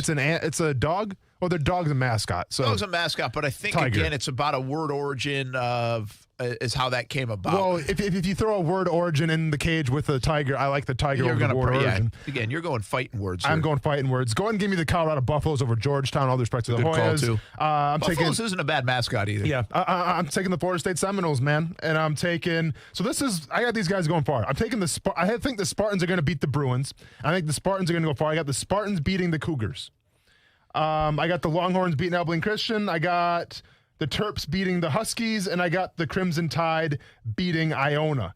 Next up, we got FSU taking care of LSU. I just figured a Seminole versus a Tiger. I've seen a bunch of like Legends of the Fall where they went the buffalo hunting. Like I think they can take care of a Tiger. So I got FSU beating them.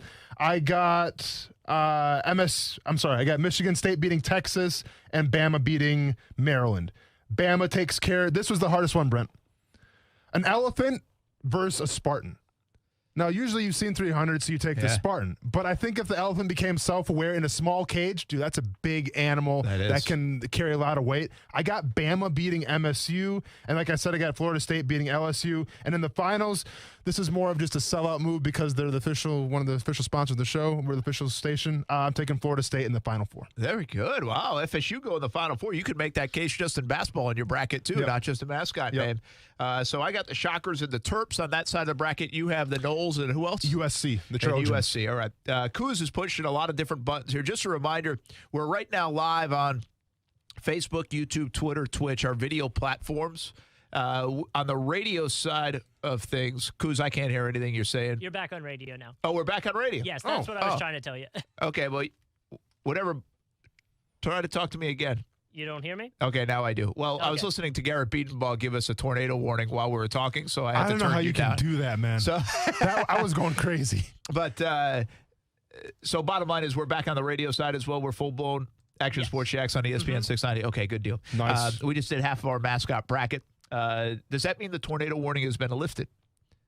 For Duval. For Duval County. Cool. So, but pay attention to the surrounding areas. And obviously, as you know, our signal goes way south and way north and way west. It's a big signal. Right. So pay attention to the local forecast. Always can go over to 104.5 WOKV. And you can check out CBS 47 and Fox 30 for the latest on the weather. But we do have severe weather in the area. Want to keep you abreast of that.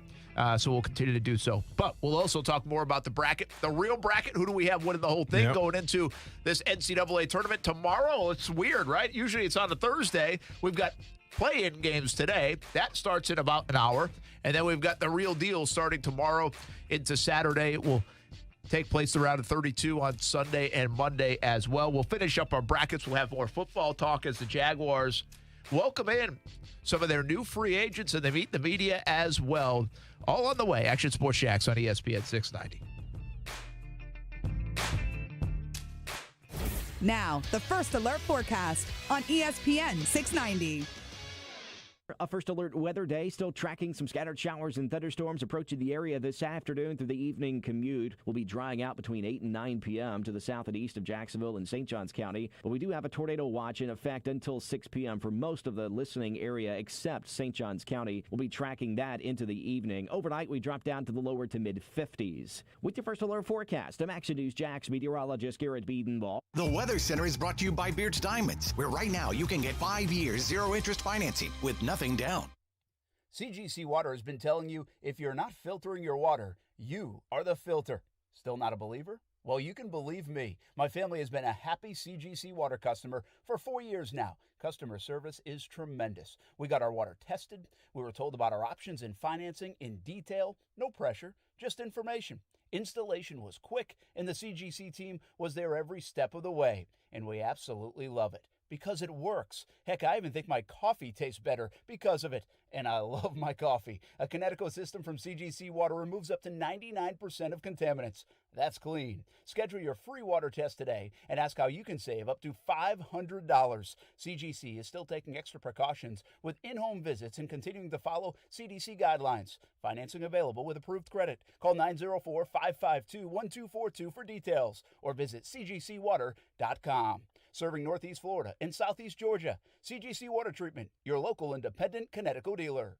Hey, boss, how's it going? How's it going? Oh, let me tell you how it's going. So far this year, I've broken my pinky toe, had a flat tire, and currently I'm trying to pass a kidney stone the size of Rhode Island. Well, karma strikes again. What? Nothing. Oh, look, it's the first Crooks R Us survey of 2021. They're asking crooks like us to list the top reasons we avoid safe touch houses. There's the crash and smash technology, the video monitoring. Yeah, but what's number one? Gotta be the two-way communicator. That's what I said. Oh, yeah. The two-way communicator leads to verified alarms, which lead to faster response times, which are all very bad for us crooks. Which all just circles back to the Crooks R Us golden rule. Stay away from safe touch houses. Yeah, thanks, Captain Obvious. Crooks know to stay away from Safe Touch houses. Hi, I'm Lester Jackson, president of Safe Touch Security Systems. No one beats our technology or our price. Call Safe Touch today at 888-723-8682 or go to safetouch.com. State license number EF233. Smoked for hours, served in minutes. Now that sounds like good barbecue, and it is at Willie Jewell's in St. Augustine at Mirabella Crossing. Open 7 days a week. It's old school barbecue. Trivia night on Monday. Kids eat free on Wednesdays. Check out the Willie Jewell's app and catering for all events. Voted best wings in St. Augustine as well. Visit williejewels.com and visit Willie Jewell's at Mirabella Crossing in St. Augustine. Old school barbecue, smoked for hours, served in minutes. At Willie Jewell's. Honda of the Avenues is the winner of the 2021 Dealer Rater Consumer Satisfaction Award, and you'll be satisfied too with the great deals happening in their service department. Honda of the Avenues has a 5% discount for seniors all the time and 10% military discounts. Plus, Ladies' Day is every Wednesday in the service department. That includes a free tire rotation with oil change and 5% off any other recommended service. See why so many people are giving Honda of the Avenues 5 stars. Find out more at hondaoftheavenues.com. This message is sponsored by the Florida A&M University Medical Marijuana Education and Research Initiative, the Florida Association of Broadcasters, and this radio station. Pro or against? That seems to be the only thing that matters these days in the marijuana discussion. But what about the facts? At Mary, we've taken it upon ourselves to lay it all out there in our podcast. Just pure, unbiased education about medical marijuana and unlawful use of cannabis. Find it at mary.famu.edu. That's mmeri.famu.edu. For the ones who know safety isn't a catchphrase, it's a culture. And the ones who help make sure everyone makes it home safe. For the safety-minded who watch everyone's backs, Grainger offers supplies and solutions for every industry, as well as safety assessments and training to keep your facilities safe and your people safer. Call, click Grainger.com, or just stop by. Grainger, for the ones who get it done. Don't miss the Heritage Event and Classic Bike Show at BMW Motorcycles of Jacksonville, Saturday and Sunday, March 20th and 21st. Join us to experience the all-new R18 and R18 Classic. Make your plans to stop by BMW Motorcycles of Jacksonville and enjoy live music, food, and motorcycles at 1515 Wells Road in Orange Park. This event will follow federal, state, local, and BMW COVID precautions and procedures to ensure a safe and comfortable experience. Go to bmwmcjacks.com for more details. They just don't make them like they used to.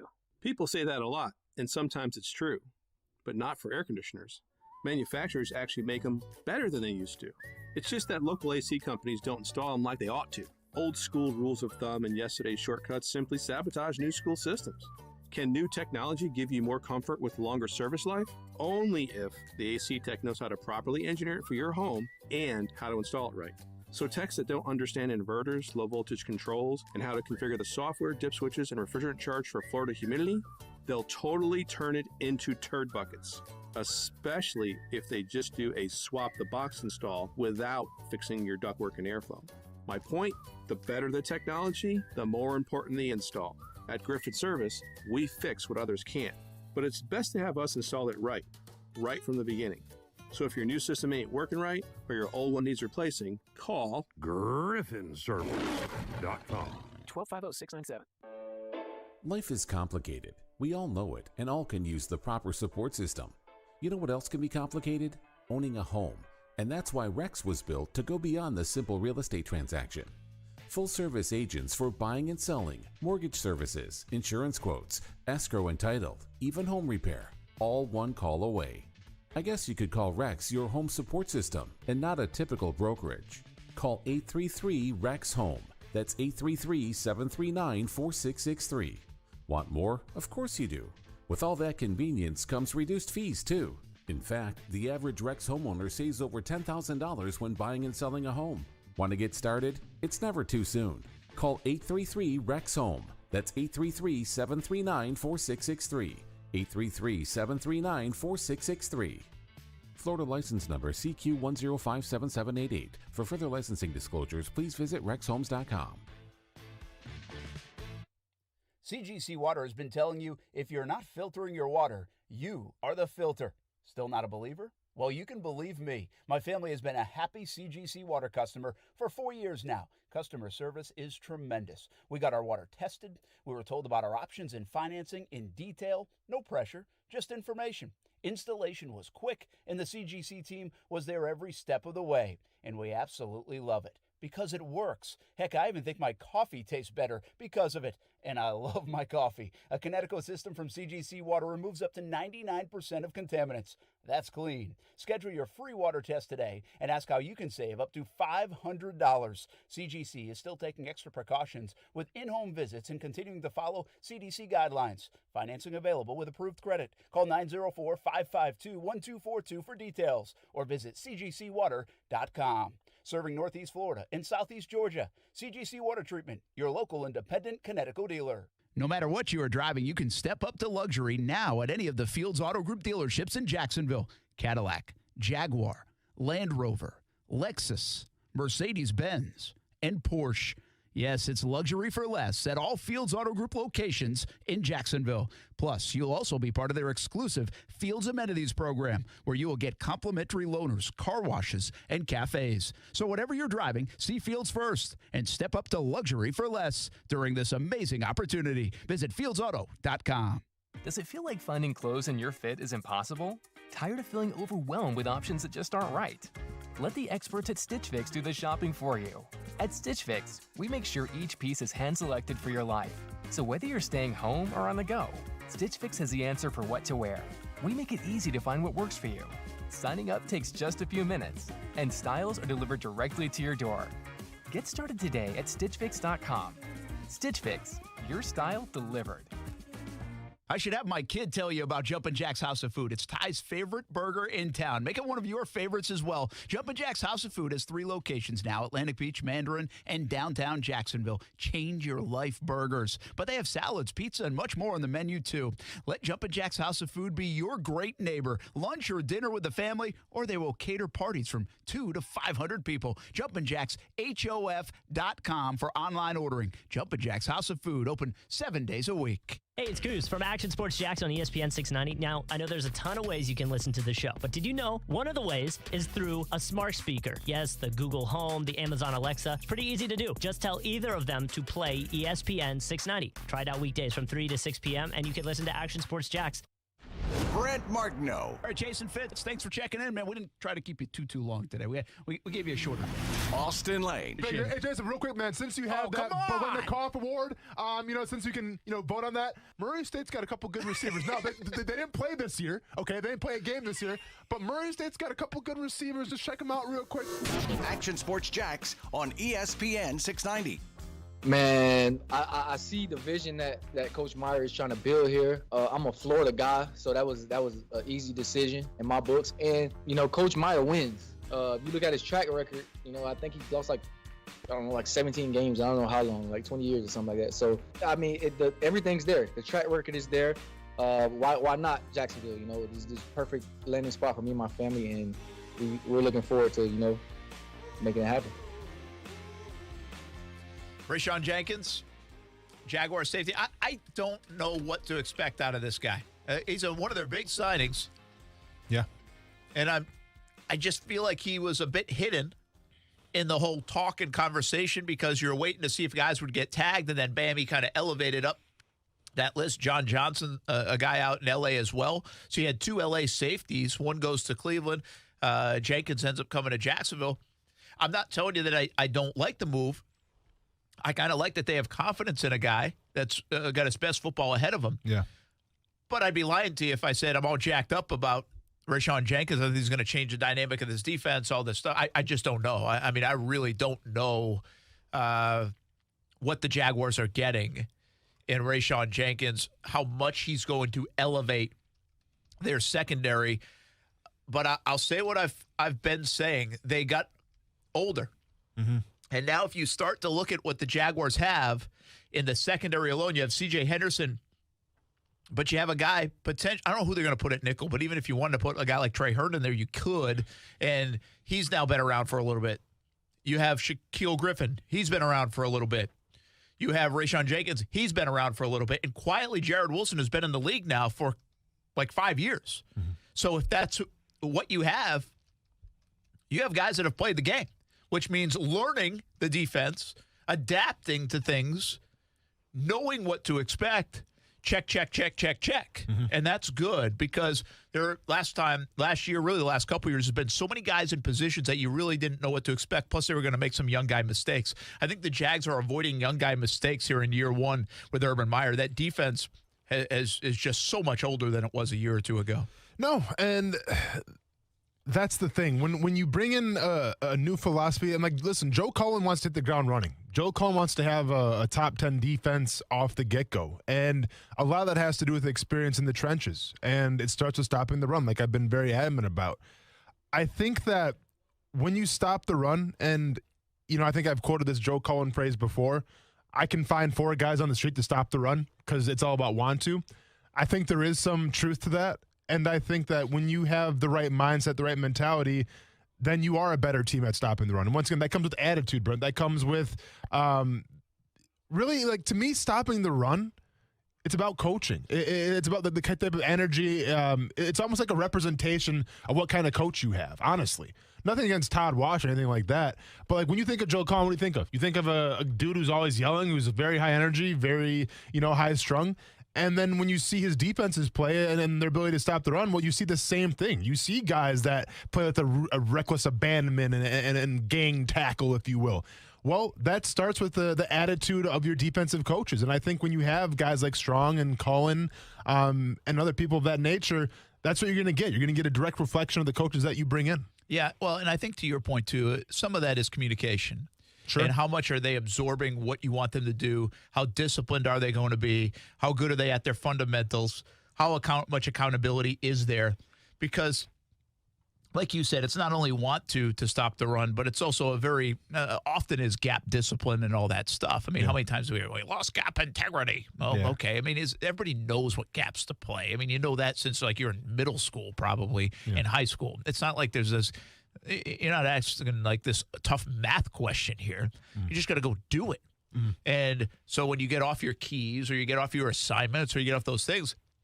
Well, is that a lack of accountability? Is that a lack of communication? Has it not been pounded in you enough? Are the repercussions if you don't not severe enough? I mean, whatever that is. So to go along with what you said, I think that is like kind of good coaching, right? Good communicator, accountability, all those things. And I don't know. Sometimes it's just a player. I mean, Taven Bryan has been told these things countless times. Yet there are examples that it's still not sticking with Taven Bryan. So sometimes you can beat your head against the wall and it still won't work out as a coach. That happens. But I think your point's a good one. And let's just say this. The Jags should be better against the run than they've been. It's hard to be worse, but the focal point will be to stop the run once again. Is there a free agent that excites you more than any other in this? I mean, there's 11 of them, and you can include Malcolm Brown, by the way, with the trade. So you got 12 new acquisitions. Is there one that excites you more than others, helps change things, helps like, wow, I'm glad they got him because look out. Yeah. Two of them come to mind for me. Shaq Griffin, obviously, at the cornerback, because we talked about that earlier on the show, what it does for that secondary, the confidence that it gives C.J. Henderson now and takes some pressure off. So Shaq Griffin for sure, and then also who's the guy from New Orleans that you just said again? I'm sorry, Malcolm Brown. Malcolm Brown. Him as well, because I mean, listen, like I'm excited for Tyson, I'm excited for Roy Robertson here, I'm excited for a lot of those guys in terms of depth, but I think Brown kind of puts you over the top a little bit in terms of productivity and experience. I think Shaquille Griffin from changed the narrative of where this free agent class was going, what Urban Meyer, Trent Baalke, what everybody was doing at Jags headquarters. I really do. I think that shifted it, and that was important. I think that's important for the fans. You got to keep momentum. There's such good momentum. You got to hope that all this works, but you got to, man, keep giving the fans some candy. You know, I mean, keep giving. You want them all excited, all jacked up. You want them engaged, and they are. I think that was a big one. And it's a name we knew. It's a story we know. They're Florida guy. I think that helps. Like, that's some of the sexy part of free agency. I mean, is Hunter Henry really worth $37.5 million or whatever it is? I don't know, but we know the name Hunter Henry from fantasy football, and he's done pretty good, right? Yeah. So that's why people fall in love with Hunter Henry. Do you really think 9 out of 10 people know how good of a tight end Hunter Henry is, you know, in relation to X player? No, but they know who he is. So that's part of free agency from a fan perspective. I think the one that quietly is going to be the difference maker acquisition for this franchise that gets me the most excited to see where it is Robertson Harris. I didn't know a lot about him. You research him, you hear what Chicago has to say about him. I think this is where free agency can be made. I think you go get players that show some talent, show the ability, flash, but you get them when they're 3 years, $24 million, and they're about to take that next step. I think this could be a really good acquisition for the Jacksonville Jaguars at a needed spot.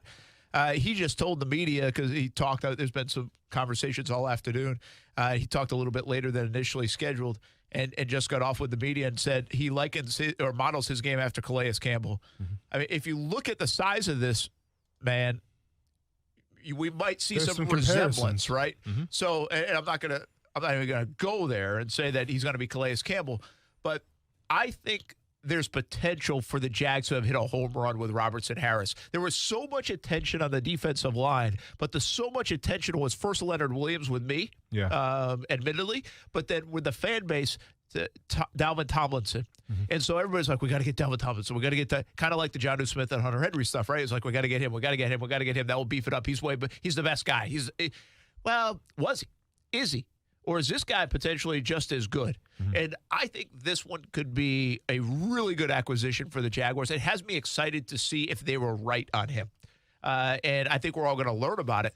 But if they are right on him, this is how you win free agency. A 3-year, $24 million deal for an up-and-coming guy that can really help you at a position of need. That is how you win free agency. We might look back and say that was the best acquisition for Urban Meyer and Trent Baalke. Well, and it's great, too, because unlike Malcolm Brown, who's got a lot of experience, Roy Robertson Harris is kind of coming into his own now, and we talked about it a little bit when I texted those guys from ESPN Chicago. They even said, this guy just hasn't really had a chance because the Bears' defensive line is so deep, and they were sad to see Robertson Harris go. So I think you have a guy right now who's coming into his own. We haven't seen him, in a full season be that bona fide starter yet. This is going to be a new expanded role for him. Not to say he can't handle it, because he's coming into the prime of his career, so he absolutely can handle it. I think to me, it's probably the ultimate boomer bust one in terms of how much money you're actually spending on. I think he's would be like the third or fourth highest highest payer out of this free agency. It was the first guy they went and got. True. So I think it's the ultimate boomer bust where, is he going to be accustomed to being the starter? Can he handle that role? I think he can. It's not that big of a deal. But if he can, then you get your money's worth. If not, well, then you lose $23 million over a couple seasons. We got to take a closer look at these brackets. We'll keep talking Jaguars football as well. We got to take a break first. Action Sports Shacks on ESPN 690 rolls on a stormy Thursday afternoon here in Jacksonville, Florida. The Jaguars still a bit quiet since Tuesday on the acquisition front, but they've had plenty of them. 17 different moves over the last week to remake this roster under Urban Meyer. We'll be right back on ESPN 690.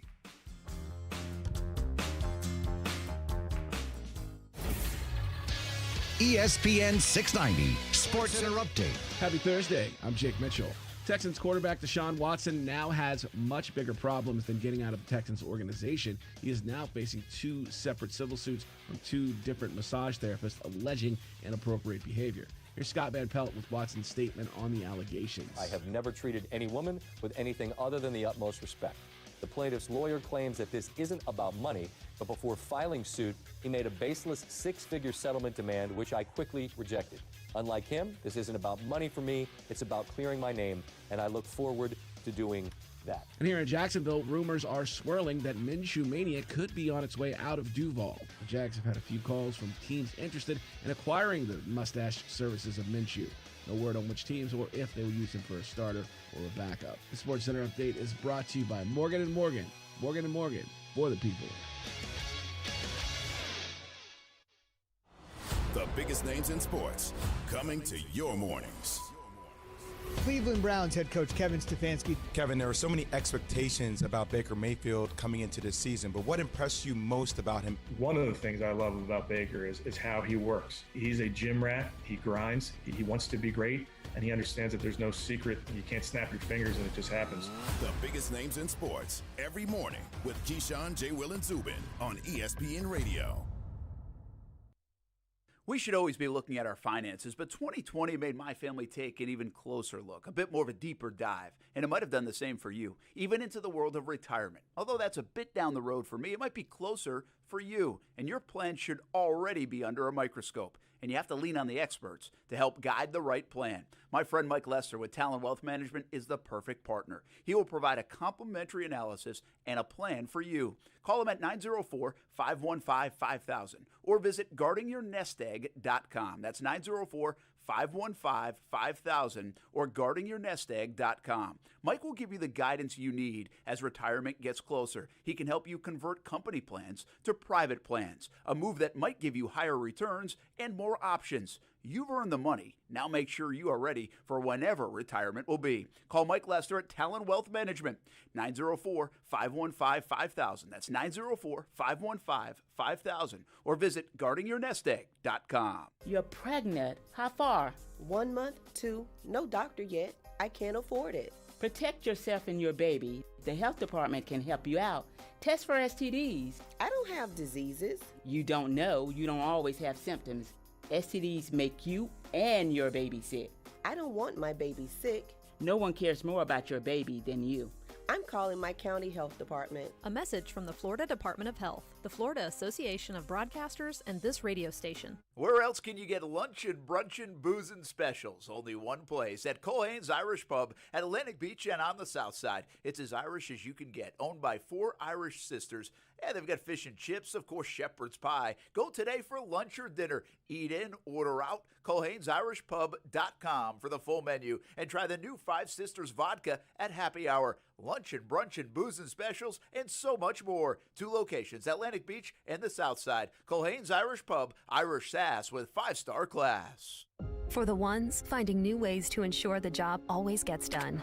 For the ones wearing many hats. For the ones who are hands-on, even from far away. And the ones keeping business moving forward. We are Grainger, offering supplies and solutions for every industry, with 24/7 support and experienced staff at over 250 local branches. Call, clickgrainger.com, or just stop by. Grainger, for the ones who get it done. What if the music stopped? If the familiar voices were silenced? If there were no breaking news updates? What if your companion and connection to your community came with a monthly fee? Don't worry, we're free local radio with you wherever you go, celebrating 100 years and looking forward to the next 100. We are broadcasters. Text radio to 52886 and let Congress know you depend on your local TV and radio stations. This message furnished by the National Association of Broadcasters. Ready, set, go to Arlington Toyota today. It's the Ready, Set, Go sales event starting now, which means it's your time to save on over 400 new Toyotas on the lot at Arlington Toyota. Right now at Arlington, take your pick. A new 2021 Corolla LE or a new 2020 Camry LE. You choose. 0 down or buy for just $249 a month. This is a purchase, not a lease. It's the Ready, Set, Go sales event at Arlington Toyota. Shop safely in person, 10939 Atlanta Boulevard, or online at arlingtontoyota.com. Visit arlingtontoyota.com/March for full details. It's time for some straight talk. Your tax return could look different this year, but you're still going to hear a lot of noise about how to spend it. So when the big carriers tell you to splurge on the latest nonsense, just tune it out. With Straight Talk, you can get a Samsung Galaxy A51 for just $199. Plus, get the $45 unlimited talk, text, and data plan with no contract on America's best networks for up to 50% less. Tune out the nonsense and tune in to Straight Talk. Straight Talk Wireless. No contract, no compromise. Spring is on its way. Almost time to roll out the green carpet. Start planning now with innovative help from the Home Depot. Use our project calculators to figure how much grass seed you'll need, or just the right amount of mulch. Our online workshops and how-to videos will get you up to speed fast, from outdoor fire pits to planter projects. If you're ready to roll, so are we. Download our mobile app to get started. Bring on spring, with help from the Home Depot. How doers get more done. Hey everybody, this is Brent Martineau. Social distancing doesn't mean disconnecting. If you're working from home or just steering clear of coworkers, keep tabs on the world of sports and Action Sports Jacks on your smart speaker. Tell your Amazon Echo or Google Home to play ESPN 690. Of course. At the end of the day, like I said, I know it's a business behind it. And my main thing, I told him, just don't make a decision off where I'm going. Do what's best for you. You know, you're your own athlete. You know, you have your own story to write. At the end of the day, our story that we have together will always be there. And we're still writing it. Doesn't matter if you go to the same team or a different team, you know, but we're hoping for the best. And hopefully, you know, the best decision is coming here. But, you know, we just don't know yet. But until then, you know, I'm supporting wherever he goes and whatever's best for him. That is Shaquille Griffin on his brother Shaquem Griffin. Could end up here in Jacksonville. We'll see what happens. They obviously played together in Seattle. Shaquille Griffin, one of the best free agents, the biggest splash for the Jacksonville Jaguars, and many people's favorite pickup in free agency.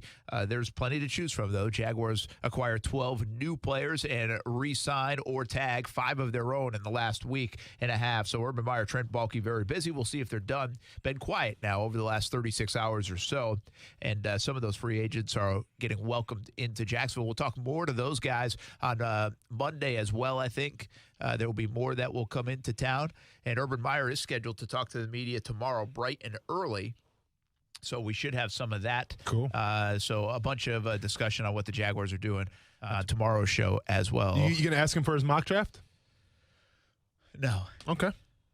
Just No. thought we could shock our mock with him. But It's at 8 in the morning, depending on what time I get in tonight, because I'm driving a little bit later tonight after I do an event. Mm-hmm.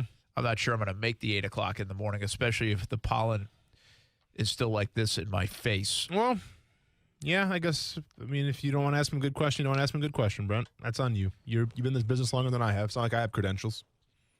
Plus, I'll just ask him, why are you copying me when I say, goodbye on the show? I throw up the deuces. Why do you throw up the deuces too? So You threw up the deuces in your fight Saturday. Did I really? I think. I mean, Oh no! what was Oh your no! pose? No! No! That's the. Yeah, we've been over this, man. I Cut know. the strings. Cut the Yeah, strings. yeah. That's me cutting the, figuratively speaking, string. But that's why I always throw up the scissors. Yeah. Yes. But it could have double meaning. That could mean the deuce as well. And yeah, maybe Urban Meyer's going to see that. If Urban Meyer starts doing it on the sideline week 1 of like the NFL season, and all of a sudden they score a touchdown and he throws up the deuce, I'm like, I got to ask questions then. I got to get some I'm sure Cox Media's got a great bunch of lawyers here on retainer, but I got to start bringing some lawyers to the table. That's great. It's all because of throwing up nobody's done that before. Nobody in the coaching world has, Brent. I mean, yeah, everyone throws up the deuce, but not coaches. I kind of like it. Hey, before we hit the top there, let's go run through the rest of our mascot bracket real quick. Sure. Ready? Okay. You're not going to like this, but in the South, I got the Tar Heels. Well, that's dumb. I got the Baylor Bears. Well, that's just a dumb decision. The Wildcats of Nova. Mean Green. Red Raiders, Razorbacks. I picked the Gators over Virginia Tech. I flirted with that one. The with Hokies? The Hokies a little hokey. And so I go Gators, and actually, but then the Buckeyes from Ohio State. I really wrestled with Gators against Buckeyes, but I actually think the Gator is cool. And why aren't there more Gators in college? It's very unique in college sports. Yeah, but there's not. I feel like there's not a lot of Gators around the country. No, but it's appropriate here in Florida. Yeah, very swampy. And like even their introductions, like at basketball games or football games, it really plays nicely with the Gator, in the swamp, all that I guess stuff. I don't know their introduction. Yeah, if you ever seen it, like pregame, yeah. I mean, they do some cool stuff with the Gator, Cool. So I kind of like it. I got the Gator going to the Sweet 16 to face the Red Raiders. Mm-hmm. I got the Mean Green to face the Tar Heels. Yeah. And the Elite Eight, I got the Mean Green and the Gators. And I picked the Mean Green into the Final Four. Now, green is whatever, right? Yeah. But at least, see, If it's Syracuse mean. should have done this. They had the orange men at one time. Then they go to the orange. I mean, how boring is that? The orange? But what do you want them to the mean orange? Like you can't really pair orange with anything. You should have done the like outrageous orange. Orange squeeze or something. The orange crush would be. Come on, Brent. You're better than that. The I orange know. squeeze, the orange crush would be the suitable one. That's true. Now, be honest. Did you take UNC over Wisconsin just to piss me off? I genuinely thought remember, I'm not going at who's going to beat up who like you are. Yeah. I just thought Tar Heels is a unique one, a good one. It's different. You don't think Badgers is a unique mascot? No. Can you name any other school in the country that has the Badgers as their mascot? And I'll wait. No, I guess it's kind of unique. I'm still waiting. I'll go find somebody. Somebody help me. Please do. But the Tar Heels is unique too. I bet there's more Tar Heel mascots than Badgers mascots. What do you think about that? Maybe in North Carolina. Maybe. Are there a lot of Badgers you played against in high school because of Wisconsin? None. No. It's a very prestigious mascot. Only the university can use it. I guess we'll continue this. We have to go to break. I mean, should we? Because the way you're picking these picks right now and saying Wisconsin's not a unique name for the Badgers. I'll go find some more Badgers. I await your fine. Tar Heels are better than the Badgers. Maybe not tougher. In the mascot battle? What are we talking about here? Because I don't want to. Yeah, the basketball teams are struggling this year. Yeah, we'll talk a little more. What about this NCAA tournament? All the different sites. It gets going tomorrow. It actually starts here in just a few with these first 4 playoff games all on one day here on a Thursday. Get ready for some hoops. Plus, we have a little football at 5 as well on ESPN 690. The Seminoles are here. Walker is going crazy. Knowles win it all. Just the triple.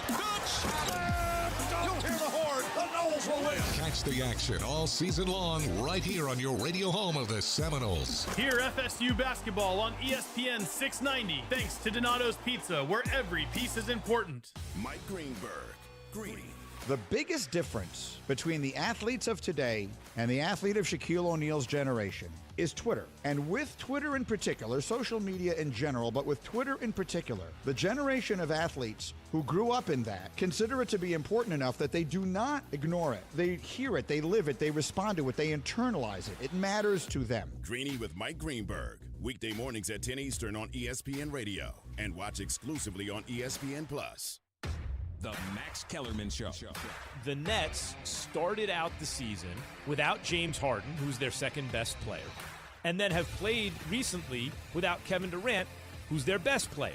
Also, when Kyrie joined the team, he and Harden had to figure things out. There was an adjustment period. And so the Nets' record does not reflect, their entire record does not reflect the team they've become. The Max Kellerman Show, weekdays at 2 Eastern on ESPN Radio. Watch exclusively on ESPN+.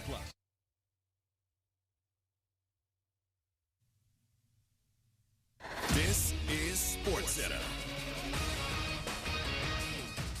I'm Christine Lisi. The NFL will nearly double its media revenue to more than $10 billion a season with a new rights agreement announced today. The highlights for ABC, ESPN. ABC picks up 2 Super Bowls during the deal, the first in 2026. For the first time, ESPN's Monday Night Football will be able to flex games starting with Week 12 of the season to ensure better matchups. The Bills agreed on a 1-year deal with former Bears quarterback Mitchell Trubisky to back up Josh Allen. Solid move by a Buffalo team eyeing its first ever Lombardi trophy, says ESPN's Dan Orlovsky. The Bills are a Super Bowl contending football team.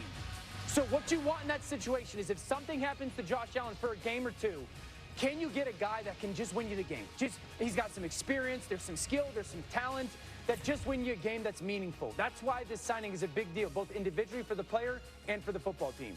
The Dolphins reached agreement with former Texans receiver Will Fuller, 1 year, $10 million, reports ESPN's Cameron Wolfe. NBA Warriors star Steph Curry with a tailbone contusion did not practice today. He's listed as doubtful tomorrow night against the Grizzlies.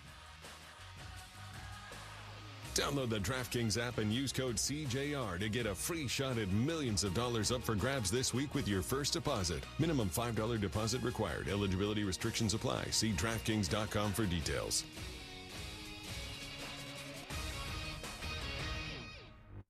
Broadcasting live from the ESPN 690 Anajar and Levine studios. Anajar and Levine Accident Attorneys. Call 904-600-4000. That's 904-600-4000. ESPN 690. Jacksonville's home for ESPN Radio.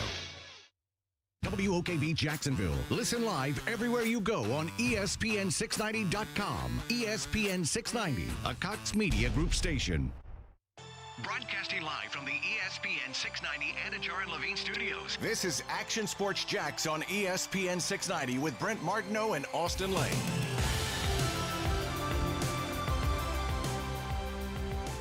Never really took it serious, but yeah, I jumped higher than 68, just to clear the record there, but 68 is on video, so we'll go with that for right now.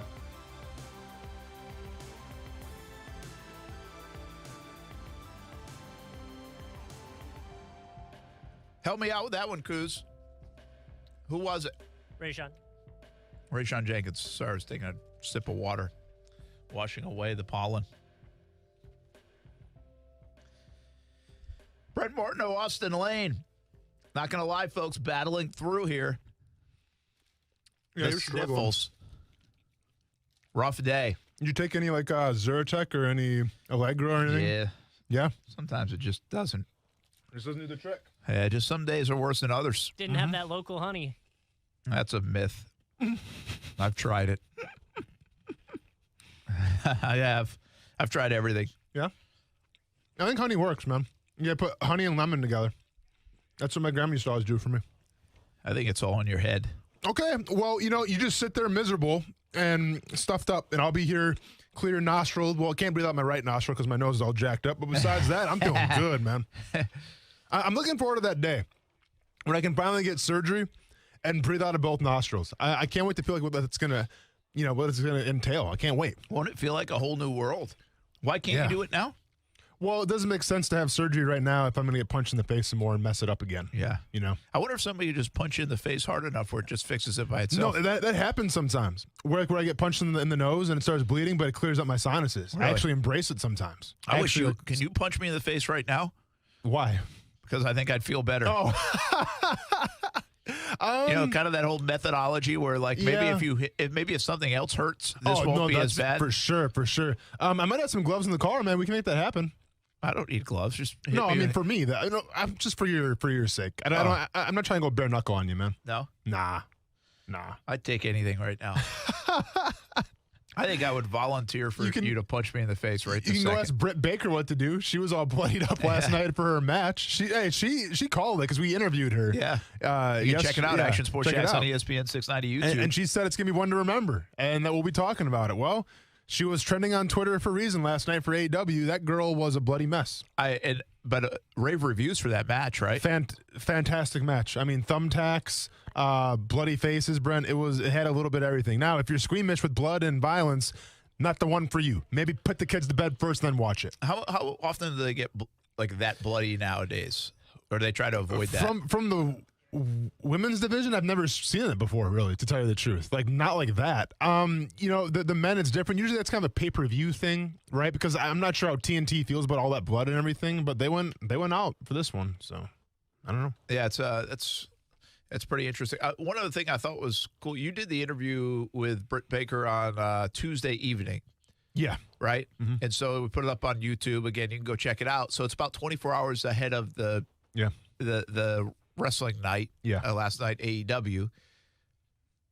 Like, how much does she already know what's going to go down on Wednesday? See, I think that one was actually pre-recorded, if I'm not mistaken. Oh, it was? Oh, okay. Yeah, so I'm not sure if they pre-recorded it later that Tuesday night. I guess it would have to be because, like, it was night there. It seemed like it was night there because, they don't show the outside, like, what time of day it is. So it was probably right after that interview she actually went to go do her thing. Now, I think they might tape them on Monday sometimes because when we used to do, that would have been Thursday. When we did Jaguars All Access, they'd have a taping of the show right after. Okay. Sometimes. That could be possible. That would have been on Thursday when we were at the stadium this year. Yeah. And I don't know, maybe that was COVID related, whatever. Mm-hmm. I'm not even sure. But still, say it was live. Yeah. Would she know kind of what was kind of going to happen, like the outlay of the script, if you will, like a day before, you think, or do you even know? No, for sure. Like getting power bombed on thumbtacks, it's not something you run over. Like you don't like trial and error that. You just know that's coming. Yeah. So I think in terms of like the big bumps and the big spots, there was an idea of how it wanted to go, but a lot of that, especially matches like that, is improvised as well because you have to take into account if somebody is a little more hurt than expected. There was at one point where they had to wipe the blood out of her eyes because she couldn't see anymore, so the ref had to come in with a towel and like wipe the blood out of her eyes. So there's definitely some spontaneous moments there, but for the most part, I think they have a good layout of what they want to do. I want to get your thoughts, everybody, on who you think is going to win the NCAA tournament. We'll get going with that here in just a little bit. Let's get to South Beach Gary as football question first here on ESPN 690. What's up, man? Did I hear right? My Finns just signed Will Fuller? They did. Yep, for 7 games. Get ready. Those 7 games are going to be good for you Dolphins this year. Hey, listen, Austin, considering the amount of salary cap around, I'd say the Dolphins did much better than the Jags. They got a starting center. They got, I would say, one of the better backups in the quarterbacks in the NFL in Jacoby Brissett. Hey, Brent, imagine trying to brag about a starting center and a backup quarterback as how you did in free agency. And then imagine trying to come on the show and tell me that you got Will Fuller, who's never completed a full season his entire career. Imagine that. It's a 1-year deal. It's a 1-year deal, Austin. It's not like they committed 3 or 4 years from. Oh no, but no, you're the guy that's calling in and saying you guys got Will Fuller. I'm telling you how I feel about it. Well, I think he was a bigger name in the market than Marvin Jones was. I think Marvin Jones has a little more productivity than Will Fuller, though. Yeah, I think the upside on Fuller, everybody falls in love with, but he's just never Fuller's available. Got the shoes, but he can't make him dance right now. Hey, South Beach, let me ask you this. Any interest if Minshew were to go or be available, would you be interested if he ended up landing there even before Brissett? I know they got Brissett now and all that, but still, would you have liked that or would you like that? Zero interest in Gardner Minshew. Okay. GM South Beach Gary. There you go. Appreciate you calling, man. Action Sports Jacks on ESPN 690.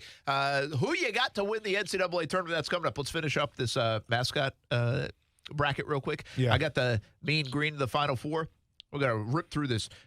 Drexel Dragons, 16 over a 1. Oh, they're the Dragons? Oh, the Dragons, I man. didn't know. I thought they were like, I didn't know that.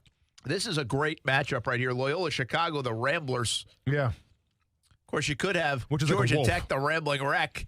Yeah. Rambling Wreck. Who you got with that one?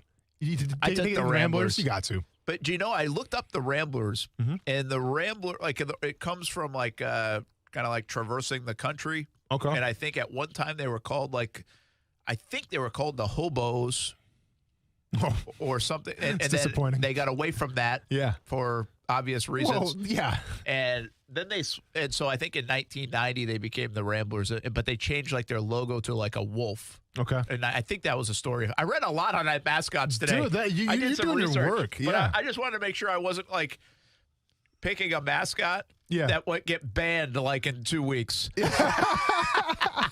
You know, you gotta be careful these days. Yeah. I hear you, man. Beavers and Cowboys, Aztecs and Mountaineers, Scarlet Knights and Cougars again. I had to stick with the Cougars because Cleveland State's the Vikings, man. I mean, Cleveland State, what the heck is Cleveland State the Vikings? I have them going far, actually, too. What? What do you mean? What are they, the Vikings? Cleveland, like I could say if you're from Minnesota or something Yeah. like that, Cleveland State, Minnesota? the Vikings. It's still wintertime there. It's not like they're like the Florida International Vikings. Yeah, I guess. It's not like they're like the tropical Vikings. All the way down to my Elite Eight, I had to put the Ramblers and the Aztecs. I go with the Ramblers. So I've got the Shockers, the Terps, the Mean Green, and the Ramblers in my Final Four. All right, let's try to break this down as fast as possible here. So I have the Bears beating whatever Hartford is. I didn't even check that out. Nothing good. It ain't the Whalers. It's so what not is the Hartford? Wolfpack. It's just the Wolfpack? No, what are they? I did look them up, and now I forget. Well, nothing's going to touch a Bear in this round, Brent. So I got Baylor beating Hartford. Yeah, I got Wisconsin taking on North Carolina and beating North Carolina. A Badger versus a foot. What do you think is going to happen with that one? I don't care if you even try to kick it. It ain't going to happen. I got Nova, Wildcats. Wildcats, I got Wildcats beating Winthrop, Throp, whatever. Winthrop's Doesn't matter. like the You're Eagles. getting beat. Yeah, you're getting beat. Not even close. I have the Boilermakers beating the Mean Green because you're going to fight a crayon? What are you gonna do? You're gonna talk about a blue collar guy with a hard hat going on a 12-hour work day, taking on a crayon. Yeah. Go and give me the Boilermakers. I think Texas Tech beating Utah State, Raiders versus Aggies. Aggies like an agricultural thing, right? It is, yeah. Yeah. So it's a nerd taking on a Red Raider. Red Raiders all day We need versus the nerds. agriculture. Yeah, but versus the nerds. I mean, hey, you know what we need? We need soil and water. Right. You know where I stand on That's that. right. Where are you, Mr. Barnes? Yeah, I got Colgate beating the Razorbacks. What is Colgate again? It was something I remember looked it up. I did look it up. Just too. believe me, Colgate's beating a Razorback. I got the All Gators I think beating. of is toothpaste. That's how good their branding That's a is. good point. I think they should do some kind of collaboration Yeah, together. the Colgate Pasters.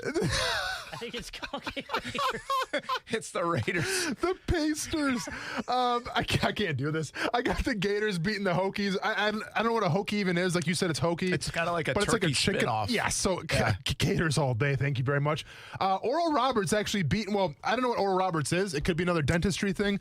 But Ohio State is it's a nut.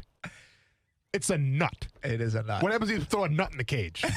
Whole lot of nothing. You're just gonna roll around like you're not winning that. So I got Oral Roberts. Golden Eagles. Yep. So Golden Eagles, good. They All should right, really be the dentures. All right, so let's go back up to the top here. I have the Badgers taking on the Bears, and I have the Badgers winning because once again, Brent, it's a badger. It's the most ruthless animal in the animal kingdom. Do you want to fight me on that? Do you want to question me on that? No. Okay, go with me on that then. Good. I got the Boilermakers once again. When you put in those, 12-hour to 14-hour work days, you got to be, a BA. Let's just say they're beating the Wildcats. Purdue beating the Wildcats of Nova. I got, let's see, Colgate's getting beat by the Red Raiders. Is a Red Raider, is it a Cowboy or is it a Pirate? I think it's Cowboy. Okay, well, I thought it was a Pirate, so I still got them winning. But he's got guns on him, Yep. so. And then I have the Florida Gators beating the Oral Roberts, whatever they are. Wisconsin, listen, eventually with Purdue, those long work weeks take too long. These guys are tired. They need a break. They need a beer. They don't want to fight anymore. Badgers taking on the Boilermakers and beating them. And I have the Red Raiders in an upset beating the Gators.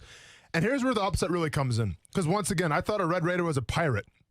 I have the Red Raiders beating the Badgers out of some cheapness. Like something's going to happen in the cage where they're going to have some kind of tactic that's going to beat the Badger. So I actually have Wisconsin getting beat. and I have TTU going to the Final Four. The other side, I have TTU obviously being a Gator, a Pirate or a Cowboy versus a Gator, pretty obvious. So TTU, Texas Tech University is going to the Final Four. How about this? I just looked up the masked rider, by the way. Raider Red is one of the mascots of Texas Tech. Yep. University's primary mascot is the masked rider who rides a live horse. Raider Red is used at events where the masked rider is not allowed or would not be appropriate. Huh. Like Zorro? The student serving as Raider Red is a member of the Saddle Tramps or High Riders. Okay, I don't like Saddle Tramps in the Final Four. Don't like the phrase Saddle Tramps as one of my Final Four teams. So that they're getting canceled? I don't know. That's up to you. What do you mean it's up to me? It looks like it's like a guy with guns and a Zorro mask. And by the way, we also have Tudor University, home of the Honey Badgers. Who is? So Wisconsin is not alone. University. That's a honey badger, though, Brent. It's not the same thing. Honey badgers are tough and relentless. Honey badgers are smart. Mm-hmm. In fact, they're one of the few animals that can use objects as tools. The most fearless animal on the planet by the Guinness Book of World Records. Preach. And you don't want to take them seriously. No. Have you ever seen a badger? Like in real life? No. And that's why you're still alive. Have you? No. That's why I'm still alive. Because if you see one, it's game over. Are badgers like extinct? No, they're just, if you see them, it's, hey. Okay, so who's in your mascot Final Four? Well, I still got the other bracket to go. I have the Midwest real quick. Go just give us the Elite Eight. 1, 2, That's where it gets exciting. Sweet 16. Okay. No, I'll go to the Elite Eight. So I got the Dragons of Drexel. Nice. I got the Cowboys. And by the way, the Cowboys Volunteers matchup of Tennessee taking on the Cowboys was a little tough one, but Davy Crockett versus John Wayne. Yeah. Clint Eastwood. Hey, that's going to be a 10-8 round. Thank you very much. Kid. And then I got Cleveland State taking on, this was the hardest one for me. And you know how I feel about Vikings, right? I'm half Norwegian.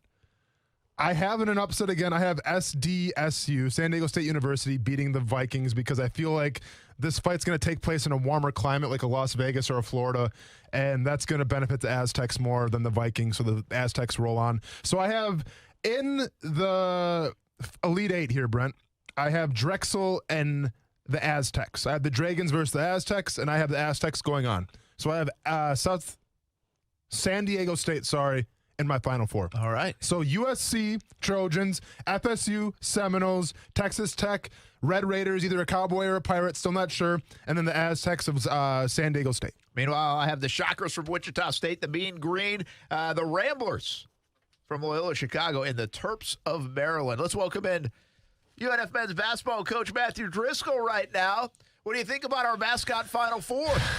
All right, let's really look at this and let's dissect this. First of all, I'm staring at our banner from 15 when we went to the tournament. Obviously, tonight's first four, and what a great opportunity and what a great moment it was as we kind of came up into our first championship of 3 in the last 7 years. Second of all, you guys are so young that really the Red Raider guy is the Lone Ranger.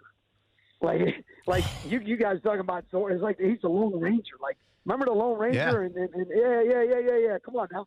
And then the third thing is, please tell me. By the way, an osprey is one of the most vicious searchers of food, and is so dynamic, can go so deep into the water and pick it off the bottom and bring it back up. It's unbelievable if you ever seen this video. But let me ask you this last question. Please tell me that Dana White was smart enough on April 24th to get you in the ring. Please. Coach, please. I'm just going to say that there's conversations being had. That's all I can say. That's all I can say right now. That's all I can say. That's all I can say. Hey, I've said too much already. Hey, Coach, that's I've said too much already. Out of him right there. So nice work. I've said too much already. Investigative journalism. Said too much already. Well, I don't know about that, but it's amazing what you guys are talking about, and you're thinking about. We have a tournament. And, of course, the last champion was Virginia. Everybody had no idea the way it was going to be pulled off. I think they had 9 positives out of 1,000 in some tests or whatever. And, this thing is not only going to happen, but it's going to make college athletics stay relevant in every single sport because 98% of athletics is provided by the NCAA tournament. Of the money that's given to the schools, it comes from the tournament. So, let's go at these brackets hard, but let's also understand what a great gift we have. Now, how much the differential of playing and how quickly you play. So, for instance, when you play in that Sweet 16 to the Elite Eight. You're now playing on a Tuesday, and then the tournament starts on a Saturday. So how quickly that changes. And think about this. Guys had to pack for 3 weeks. Yeah. So you're packing for 3 weeks. So here's my question. Like, who's the guy smart enough to bring laundry machines to the hotels? Like, how much logistics? Now, think about that. Like how much logistics do you have to do? Because, like, I'm a runner every day. Like, at some point, I got to wash my clothes, but I'm not allowed to leave the bubble. I'm not allowed to do, like, you know, so somebody's really, really, really got a ton of logistics stuff that people aren't even talking about or thinking about. But when you look exactly at the brackets and how the brackets look, what's the one thing about the automatic qualifiers? Mostly one-bid leagues. What's the one thing that you think was most common this year? I would say it's probably a senior-laden team. Yeah. Okay, that's a good answer, but that's not the direction I'm going. Okay. About the teams that got let me just say it to you this They've been there before? No, lower seeds Oh, okay. were winning tournaments. Oh, okay. App State's got to win 4 in a row, 2 in overtime. North Texas got to win 4 in a row, coming out as a 4 seed. Oral Roberts coming out as a 4 seed. Drexel coming out as a 6 seed. Georgetown, though it's not a one-bid league, still, won by 25. So it really shows you guys something I think that's important in this tournament. And maybe I'm wrong, but I'm just throwing it out there because I didn't get – obviously I'd speak wrong. The thing I say about this is winning a regular season championship, let's say, for instance, we just won 13-3 a couple years ago when we won ours, is so difficult to do because of the longevity of whatever can take place. Injury, attrition, illness, whatever. But if you get hot at the right time and your game is right and the matchup is right, you can win some games. So when you're finishing these brackets, if you don't have to worry about tonight's games in your brackets, you really need to think about that hard. Because there's some matchups you saw during the year that gave some teams some different troubles. So to me, anybody, like Georgetown got hot. They got really, really cooking. Next thing you know, and then Villanova got hurt. So Villanova wins the Big East, but they get hurt, and they really can't compete as well in the tournament. So how far can they go? Virginia being saddled with the COVID and not being able to practice or do the things they got to do, they're a simple team. So people are going to sleep on them, but really they're a simple team that doesn't need a lot of work because of the way they play. So I think the bracket this year has a lot more depth to it than ever before. Yeah, it's a great call. Matthew Driscoll with us, UNF men's basketball coach. Overall, do you think because of what you just said, where some of those lower seeds winning conference tournaments, do you think we are ripe for upsets in the NCAA tournament? Yes, 100%. Huh. And then you have to tell me what's an upset. Well, yeah, there's a lot of depth, right? Yeah. Because there's some seeding now. Like, for instance, is Michigan State, like, really an 11 seed? Yeah, good point. Yeah. I don't know. I'm just saying, is UCLA, like, UCLA's really good. Are they really an 11 seed? Like, one of those two teams is out after tonight.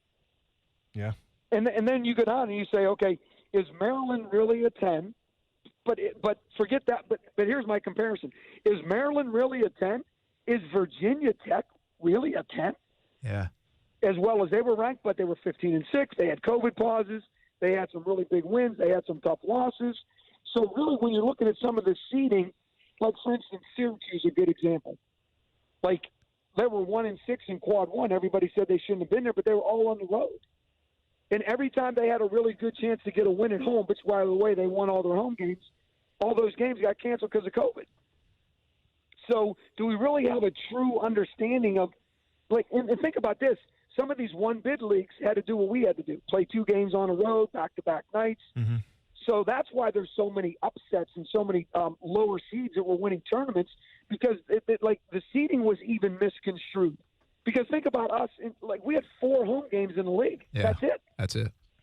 So there, I think the seeding is, you really don't have to. You really shouldn't look at the seeding. You really should look more at the team. Like, if Winthrop beats Villanova, Winthrop's really, really talented. They played a gazillion. I think they played all their games. Yeah, 23-1.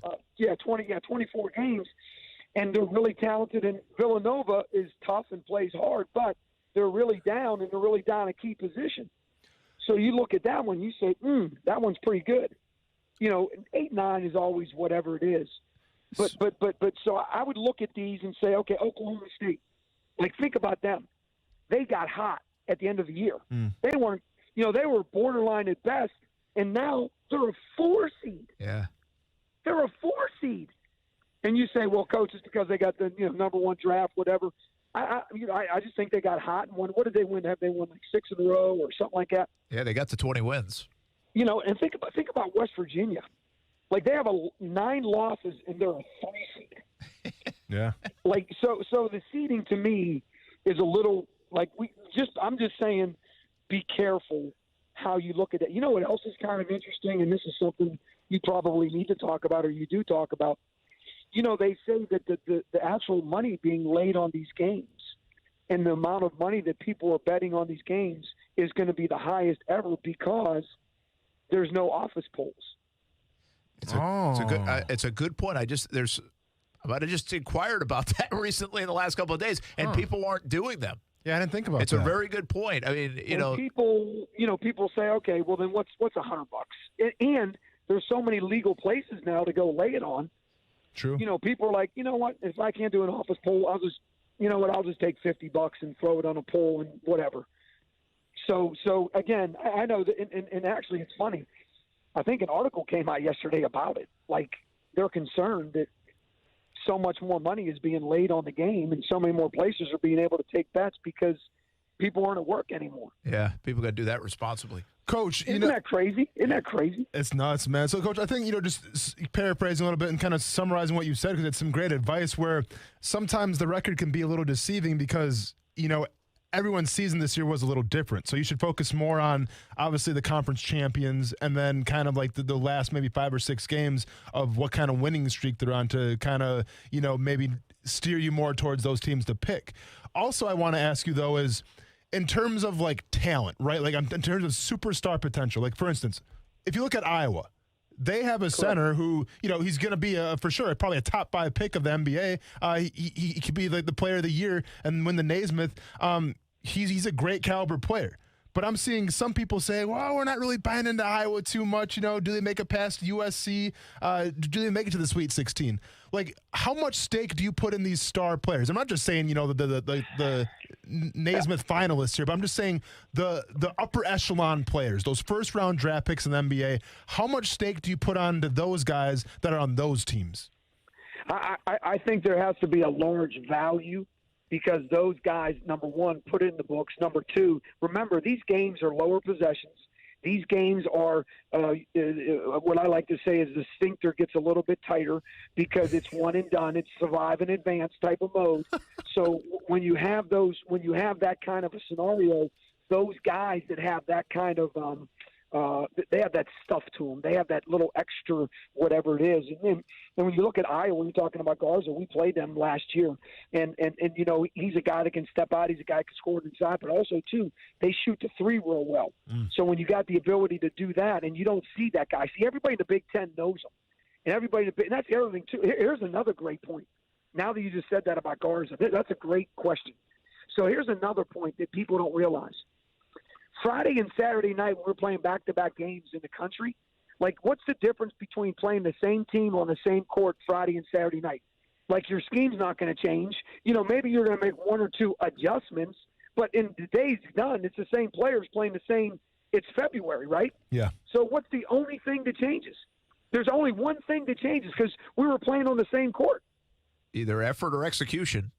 No, the guys in the striped shirts. You have 3 on Friday. Now, listen to me. If you look at it, I did. From Friday to Saturday is night and day. Yeah. So now you got 2 teams playing a certain style, and Friday night you got away with one thing, and Saturday these guys don't call it the same way. And all of a sudden, in our league, this is crazy because I kept the statistic, and I wish I had it in front of me. We had 28 weekend series, like at different places. And I'm almost positive, but I don't have it in front of me, but I have a picture of it, but I can't get to it fast enough. Something like 14 of them were splits. Wow. Like 50% of them were splits. And there were actually as many visiting sweeps as there were home sweeps. And I'm telling you guys, so the officiating also comes into play. Of course, there's obviously 6 top officials who aren't going to be officiating. So the officiating comes into play about how they do that star guy like you're saying. So now is the guy looking like, well, that's a star player, or is he looking like, well, that's just Thamba? That's just the guy zero for Baylor. He's not the same as Luka Garza. So he's not. So you make a great point that has a lot of layers to it. So yeah, I have to take credence to it because those guys get some more calls. Those guys have that juice in them that they can just like Dallas Moore's going to get you a bucket. Yeah. You know what I mean? They have that stuff to them. So even after you and those kind of guys like a Cunningham from Oklahoma State and Butler at Baylor, honestly Gonzaga, not just because of Suggs, but because of that. But yeah, I think, wow, that's a big time point you just made. That's something that you're right. They do. I'm going to tell you something else too. Here's a good one, like 413 Virginia, Ohio. Yeah. Ohio's got a pro 6'4" point guard. He's like a McCollum, Damian Lillard. Who's the other? Steph Curry is not the same, but came from a lower level school, a one bid league school, and then he's about 6'3", 6'4". His name's Preston from Orlando. So his name's Preston. He's really, really talented, and he can give Virginia trouble. So there would be a look at a guy and say, who's some guys on some draft boards? So the opposite of what you said. Who's some guys on the draft board that are lower level guys that we really don't know about? And those dudes can win games for you. And now they're kind of found. So I love that question and I love that idea. Probably should have talked about it 2 days ago so people don't have to change their bracket. Hey, I'm not going to lie, too. I love the way you're talking about Ohio right now because I have them in my Sweet 16, so I appreciate that. So keep an eye on Zebra in your mascot bracket is what basically Coach is saying. Matthew Driscoll with us. All right, Coach, we really got to run them, but I got to get to these couple questions. So give me 20, 30 seconds on some quick hitters. Yeah, good luck on that one. I know. Florida, we're saying the same thing, but we love having you. Florida, did they have a chance to make any run? They just don't seem that good, Coach. You know what? Greensboro is great because Miller's really good. There's another lead guard that's really, really good. Florida's been through so much. They've had so much adversity and so much to deal with, and their lineups have been so kind of crazy. However, tournaments like this go in their favor because they're lower possessions. And so I could see Florida getting past the first round, but I don't know about any further. Yeah, that's the Virginia Tech matchup. You just mentioned Greensboro. That's Florida State. Florida State I'm sorry. No, you're okay. Florida State's one of the most impressive programs of the last handful of years. Can Leonard Hamilton take this team deep? 100%, because they are deep, and if they do have an injury, it's not going to cripple them. It's not going to hurt them. So if they do get an injury, they can survive because they have so many guys that play so many minutes. So Florida State, I think they can get to the Elite Eight minimum because they have that much depth and that much talent. And remember, they guard their tail off, and it's a lower possession game. But, yeah, going back to Virginia Tech, Florida, that's a tough matchup. Virginia Tech is not a 10. That's a really tough matchup for them. Liberty out of the Virginia Tech's not a 10. Liberty out of the A-Sun. Can they go on a run? I mean, they've been good now for a few years. They did a couple years ago, obviously, and they got the Virginia Tech. They beat Mississippi State and got the Virginia Tech. And the one thing about them is, they shoot a ton of threes and they make a ton of threes. And they played. They beat I think they beat Mississippi State earlier in the year, and they beat South Carolina. So they've beaten some high majors, but Oklahoma State's rolling. Cade Cunningham's a number one pick, so it's obviously going to be a daunting task. And the last one for you, and I'm going to leave you with this because I know you got a lot of pride on this one, but there might be no better story in sports over the last decade, or maybe I even goes further back, than Baylor. And Baylor has the goods to win it all. Can they get it done? So first and foremost, and you guys don't remember this, and you shouldn't, but in 2009-10, my first year, when I left and got the job here from Baylor, that year, they were a charge call away from getting to the Elite Eight. No, Final Four, excuse me. They were a charge call away against Duke with 2 minutes to go, Quincy Acey, and it was a bad call. I'm telling you right now. If you ask the official, and I don't want to say his name, it was a bad call. They were a charge call away 7 years into the program of going to the Final Four. And then obviously they just springboarded from there. And the thing about Coach is he has always been consistent. His vision has always been clear. He is a guy that understands you don't stare up the steps, you step up the stairs. And because of that, they've been able to make these kind of runs. So I really think they have a great chance. And I'm not just saying it because of who they are and what it means to me, but I think they have a great chance because they got really good guards. and they got enough pieces around them. They got really good guards, as does the Gonzaga. And you got to have them. Look at Virginia, what they did when they won. And Texas Tech used guards to get to that game. And Villanova won it before that. You got to have those guards. Yeah, you do. No doubt about Matthew Driscoll, UNF men's basketball coach. Great run for you guys over the years. I know this was a wacky year, but awesome having you breaking down the bracket. Year finishing fourth, 3 conference championships in 7 years, and we got an unbelievable team coming back, and we're going to be right back in the hunt. So I'm super excited and ready to go. And let's get back on it when it gets down to wherever you want to get it to, and we'll talk more. No doubt about it. Thanks for joining us, man. We appreciate it. I can't wait to see you, Austin, on the 24th. Hey, if it happens, I'll get you some tickets, Coach. Hey, remember he said that. Get this on video. Remember he said that. It's there. I love you, baby. Let me in the corner. Let me be in the corner with you. Want to be the ice man? Seriously, I can be a cut man. Okay. Cut me, Mickey. Hey, at least give him a let's go on the 24th. No, that's what I need right there, Coach. Give me a let's go, and you're in. Hey, you get me in the corner. I'll give you water. I'll pat your face. I'll put the Vaseline on. Whatever you need. I'd love to do that. I love it, Thanks, man. Have fun. Enjoy the tournament. That's Matthew Driscoll. We'll be right back. Action Sports Jacks on ESPN 690. Our picks to win it all. That's coming up on the way as well when we get back. Now, the First Alert forecast on ESPN 690.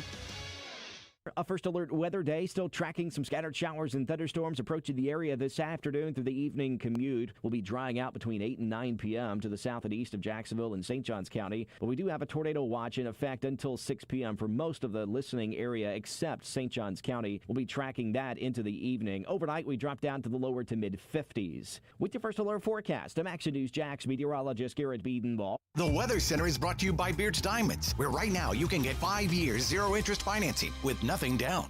It's been 6 months since my wife leased her new Cadillac from Fields Auto Group, and she absolutely loves it. It's our first experience with Fields, and it's been terrific. They say you can step up to luxury for less, and we did. Not just a luxury Cadillac XT6. The car is beautiful, but the customer service is extra special, too. It was like that at Fields Cadillac Jacksonville, and it will be like that at any of the Fields locations in Jacksonville. Cadillac, of course, Jaguar, Land Rover, Lexus, Mercedes-Benz, and Porsche as well. Yes, it's luxury for less at all Fields Auto Group locations in Jacksonville. Plus, you'll also be part of their exclusive Fields Amenities program, where you will get complimentary loaners, car washes, and cafes. We are now part of that Fields Amenities program, and my wife tried the loaner program. It was easy and a nice added benefit. So whatever you're driving, see Fields and step up to luxury for less. Check out their locations all around Jacksonville, just like we did. You can go visit fieldsauto.com. Life is complicated. We all know it, and all can use the proper support system. You know what else can be complicated? Owning a home. And that's why Rex was built to go beyond the simple real estate transaction. Full-service agents for buying and selling, mortgage services, insurance quotes, escrow and title, even home repair. All one call away. I guess you could call Rex your home support system and not a typical brokerage. Call 833-REX-HOME. That's 833-739-4663. Want more? Of course you do. With all that convenience comes reduced fees, too. In fact, the average Rex homeowner saves over $10,000 when buying and selling a home. Want to get started? It's never too soon. Call 833-REX-HOME. That's 833-739-4663. 833-739-4663.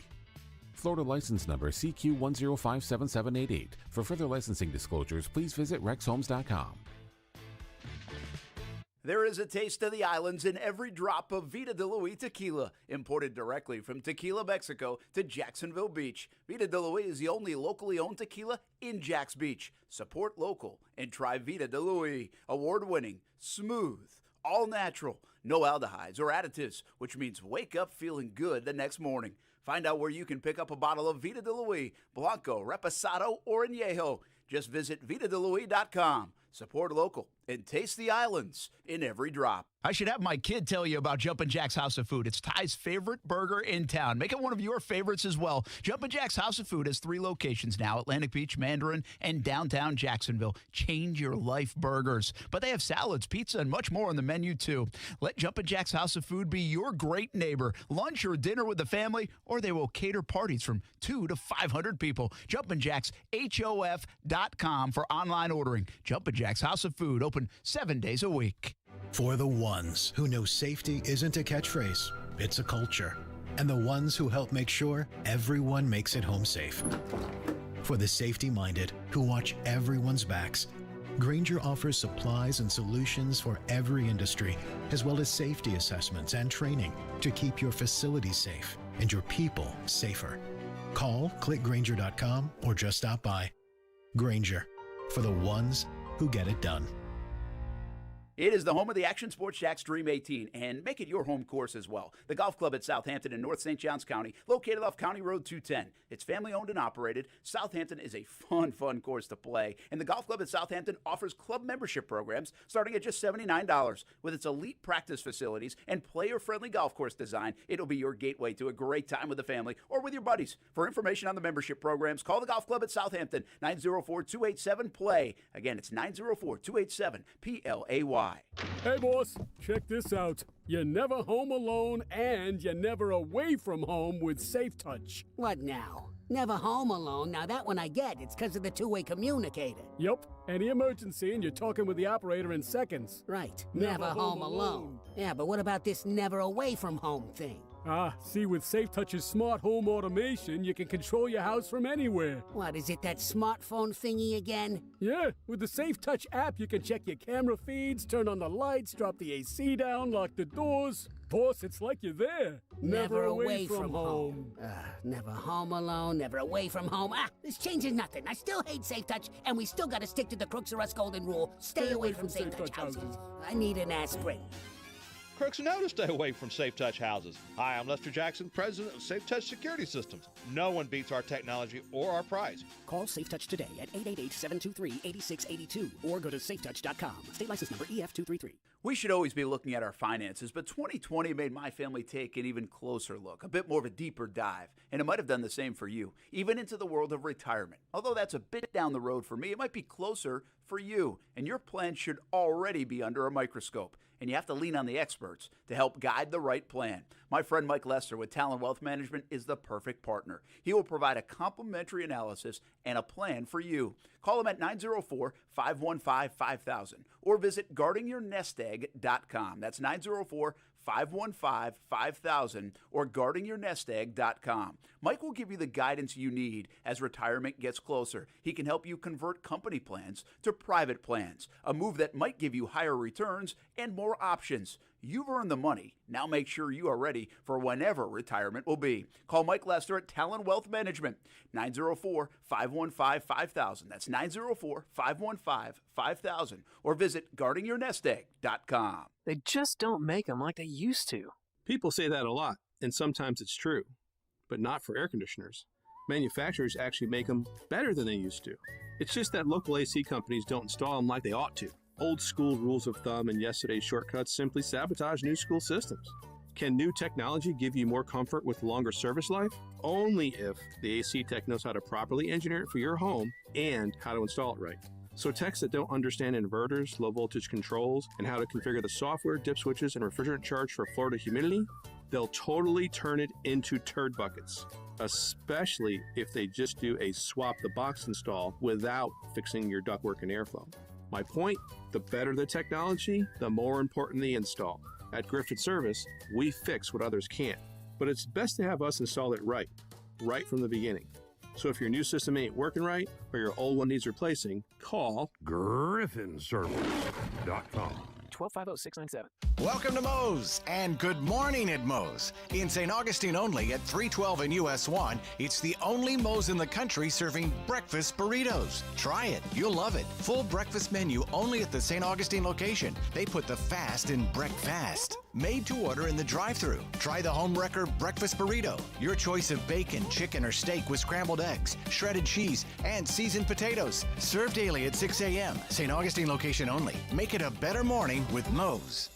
Ready, set, go to Arlington Toyota today. It's the Ready, Set, Go sales event starting now, which means it's your time to save on over 400 new Toyotas on the lot at Arlington Toyota. Right now at Arlington, take your pick. A new 2021 RAV4 LE or a new 2021 Tacoma SR Double Cab. You choose. 0 down or buy for just $299 a month. This is a purchase, not a lease. It's the Ready, Set, Go sales event at Arlington Toyota. Shop safely in person, 10939 Atlanta Boulevard or online at arlingtontoyota.com. Visit arlingtontoyota.com/March for full details. Hey, what's up, everybody? It's Austin Lane from Action Sports Jackson, ESPN 690.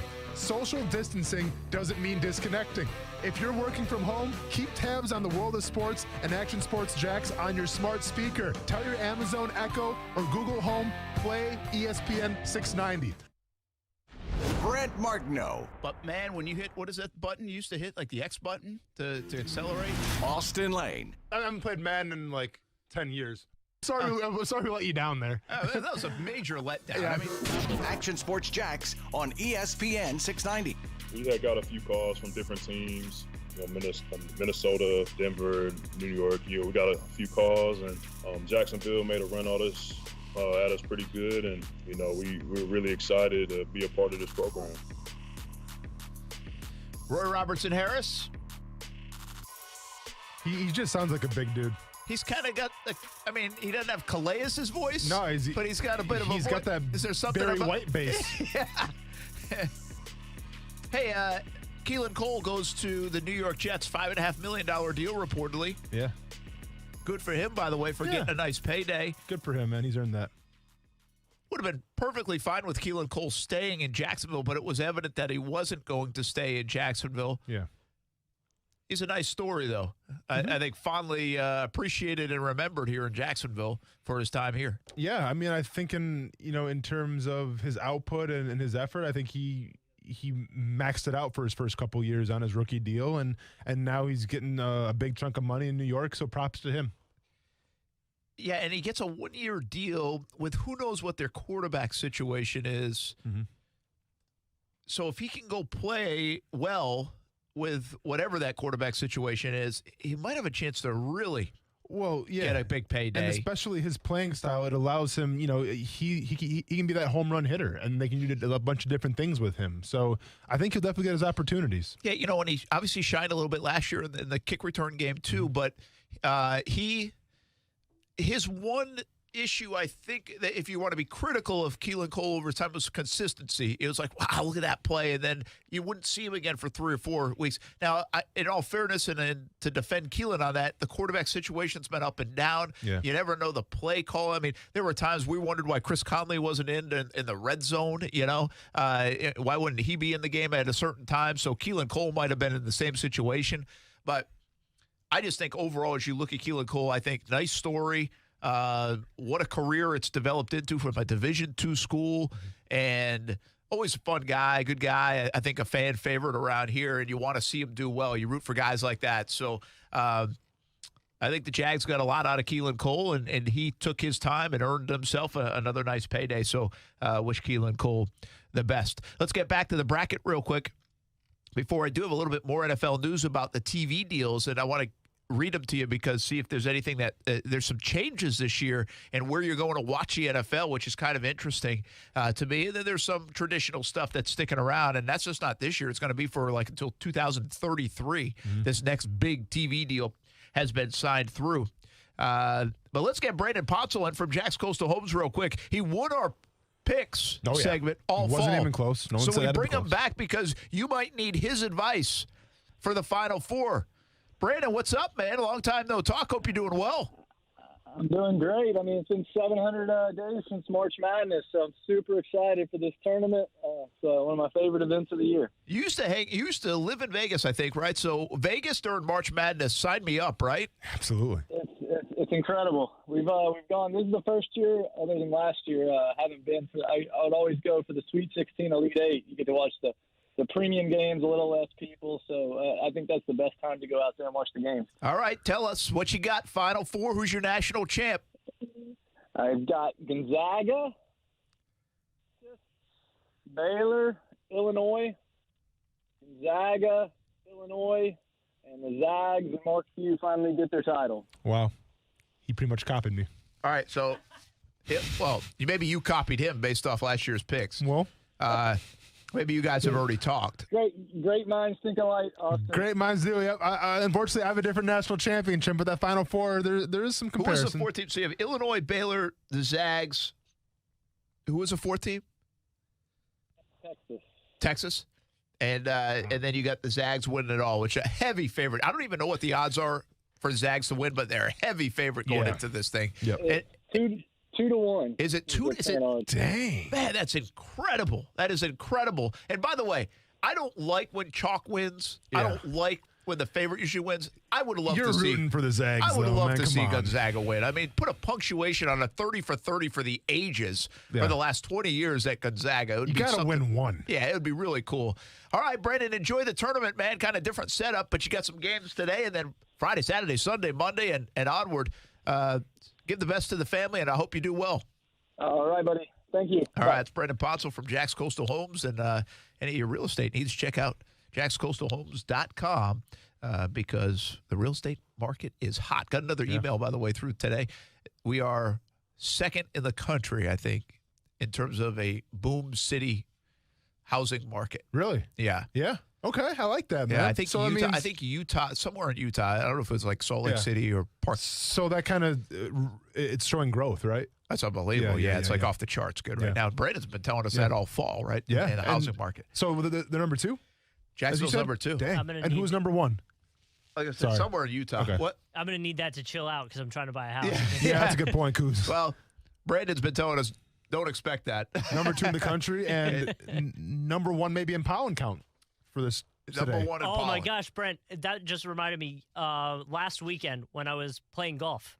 I hit a horrible shot and hit a tree, and the pollen shook out. That shook man, out. that's I was gross. just like, Hey, oh, by the way, no. gross. First of all, that says a lot about that shot, man. You rattled that tree. That's good. I mean, So it's a big exit velocity. That's exit velocity. I remember hitting it and seeing the pollen come out like a cloud of smoke and went, oh, Brent would hate this. I feel like Bees are going crazy I right actually now. thought I saw more pollen like in the back patio or the car earlier this month, but I feel like the effects of it right now are way worse this week. Bees can't get enough of this, Brent. It's like the Christmas time right now. Yeah, it's pretty good for them. Yeah. But of course, this is the first show I've done in studio in 2 weeks. That probably hasn't helped. I've been hanging out with pollen quite a bit. Yeah, you've made it have it being outside. All right, what do you got? Final 4. We going Final 4? Just okay. I got Gonzaga. I got LSU. I got Illinois. LSU, Illinois. Do you say Illinois in Wisconsin, or do you say silent S? We say fib in Wisconsin. We call them fibs. You can go and figure out what it means, but the I can't say what the first letter means, but the second 2 mean Illinois boys. Call them fibs. Seriously, not even a joke. That's a Wisconsin thing. Okay. Yep. But some people around the country do pronounce the S. That's my point. Yeah. Yep. And then not Wisconsin people. And then Ohio State. And I have Gonzaga, Illinois in the finals. I have Illinois winning it. And the reason why I took Illinois, but first of all, the reason I took LSU is because they're super underrated, playing a good brand of basketball, and they have great players.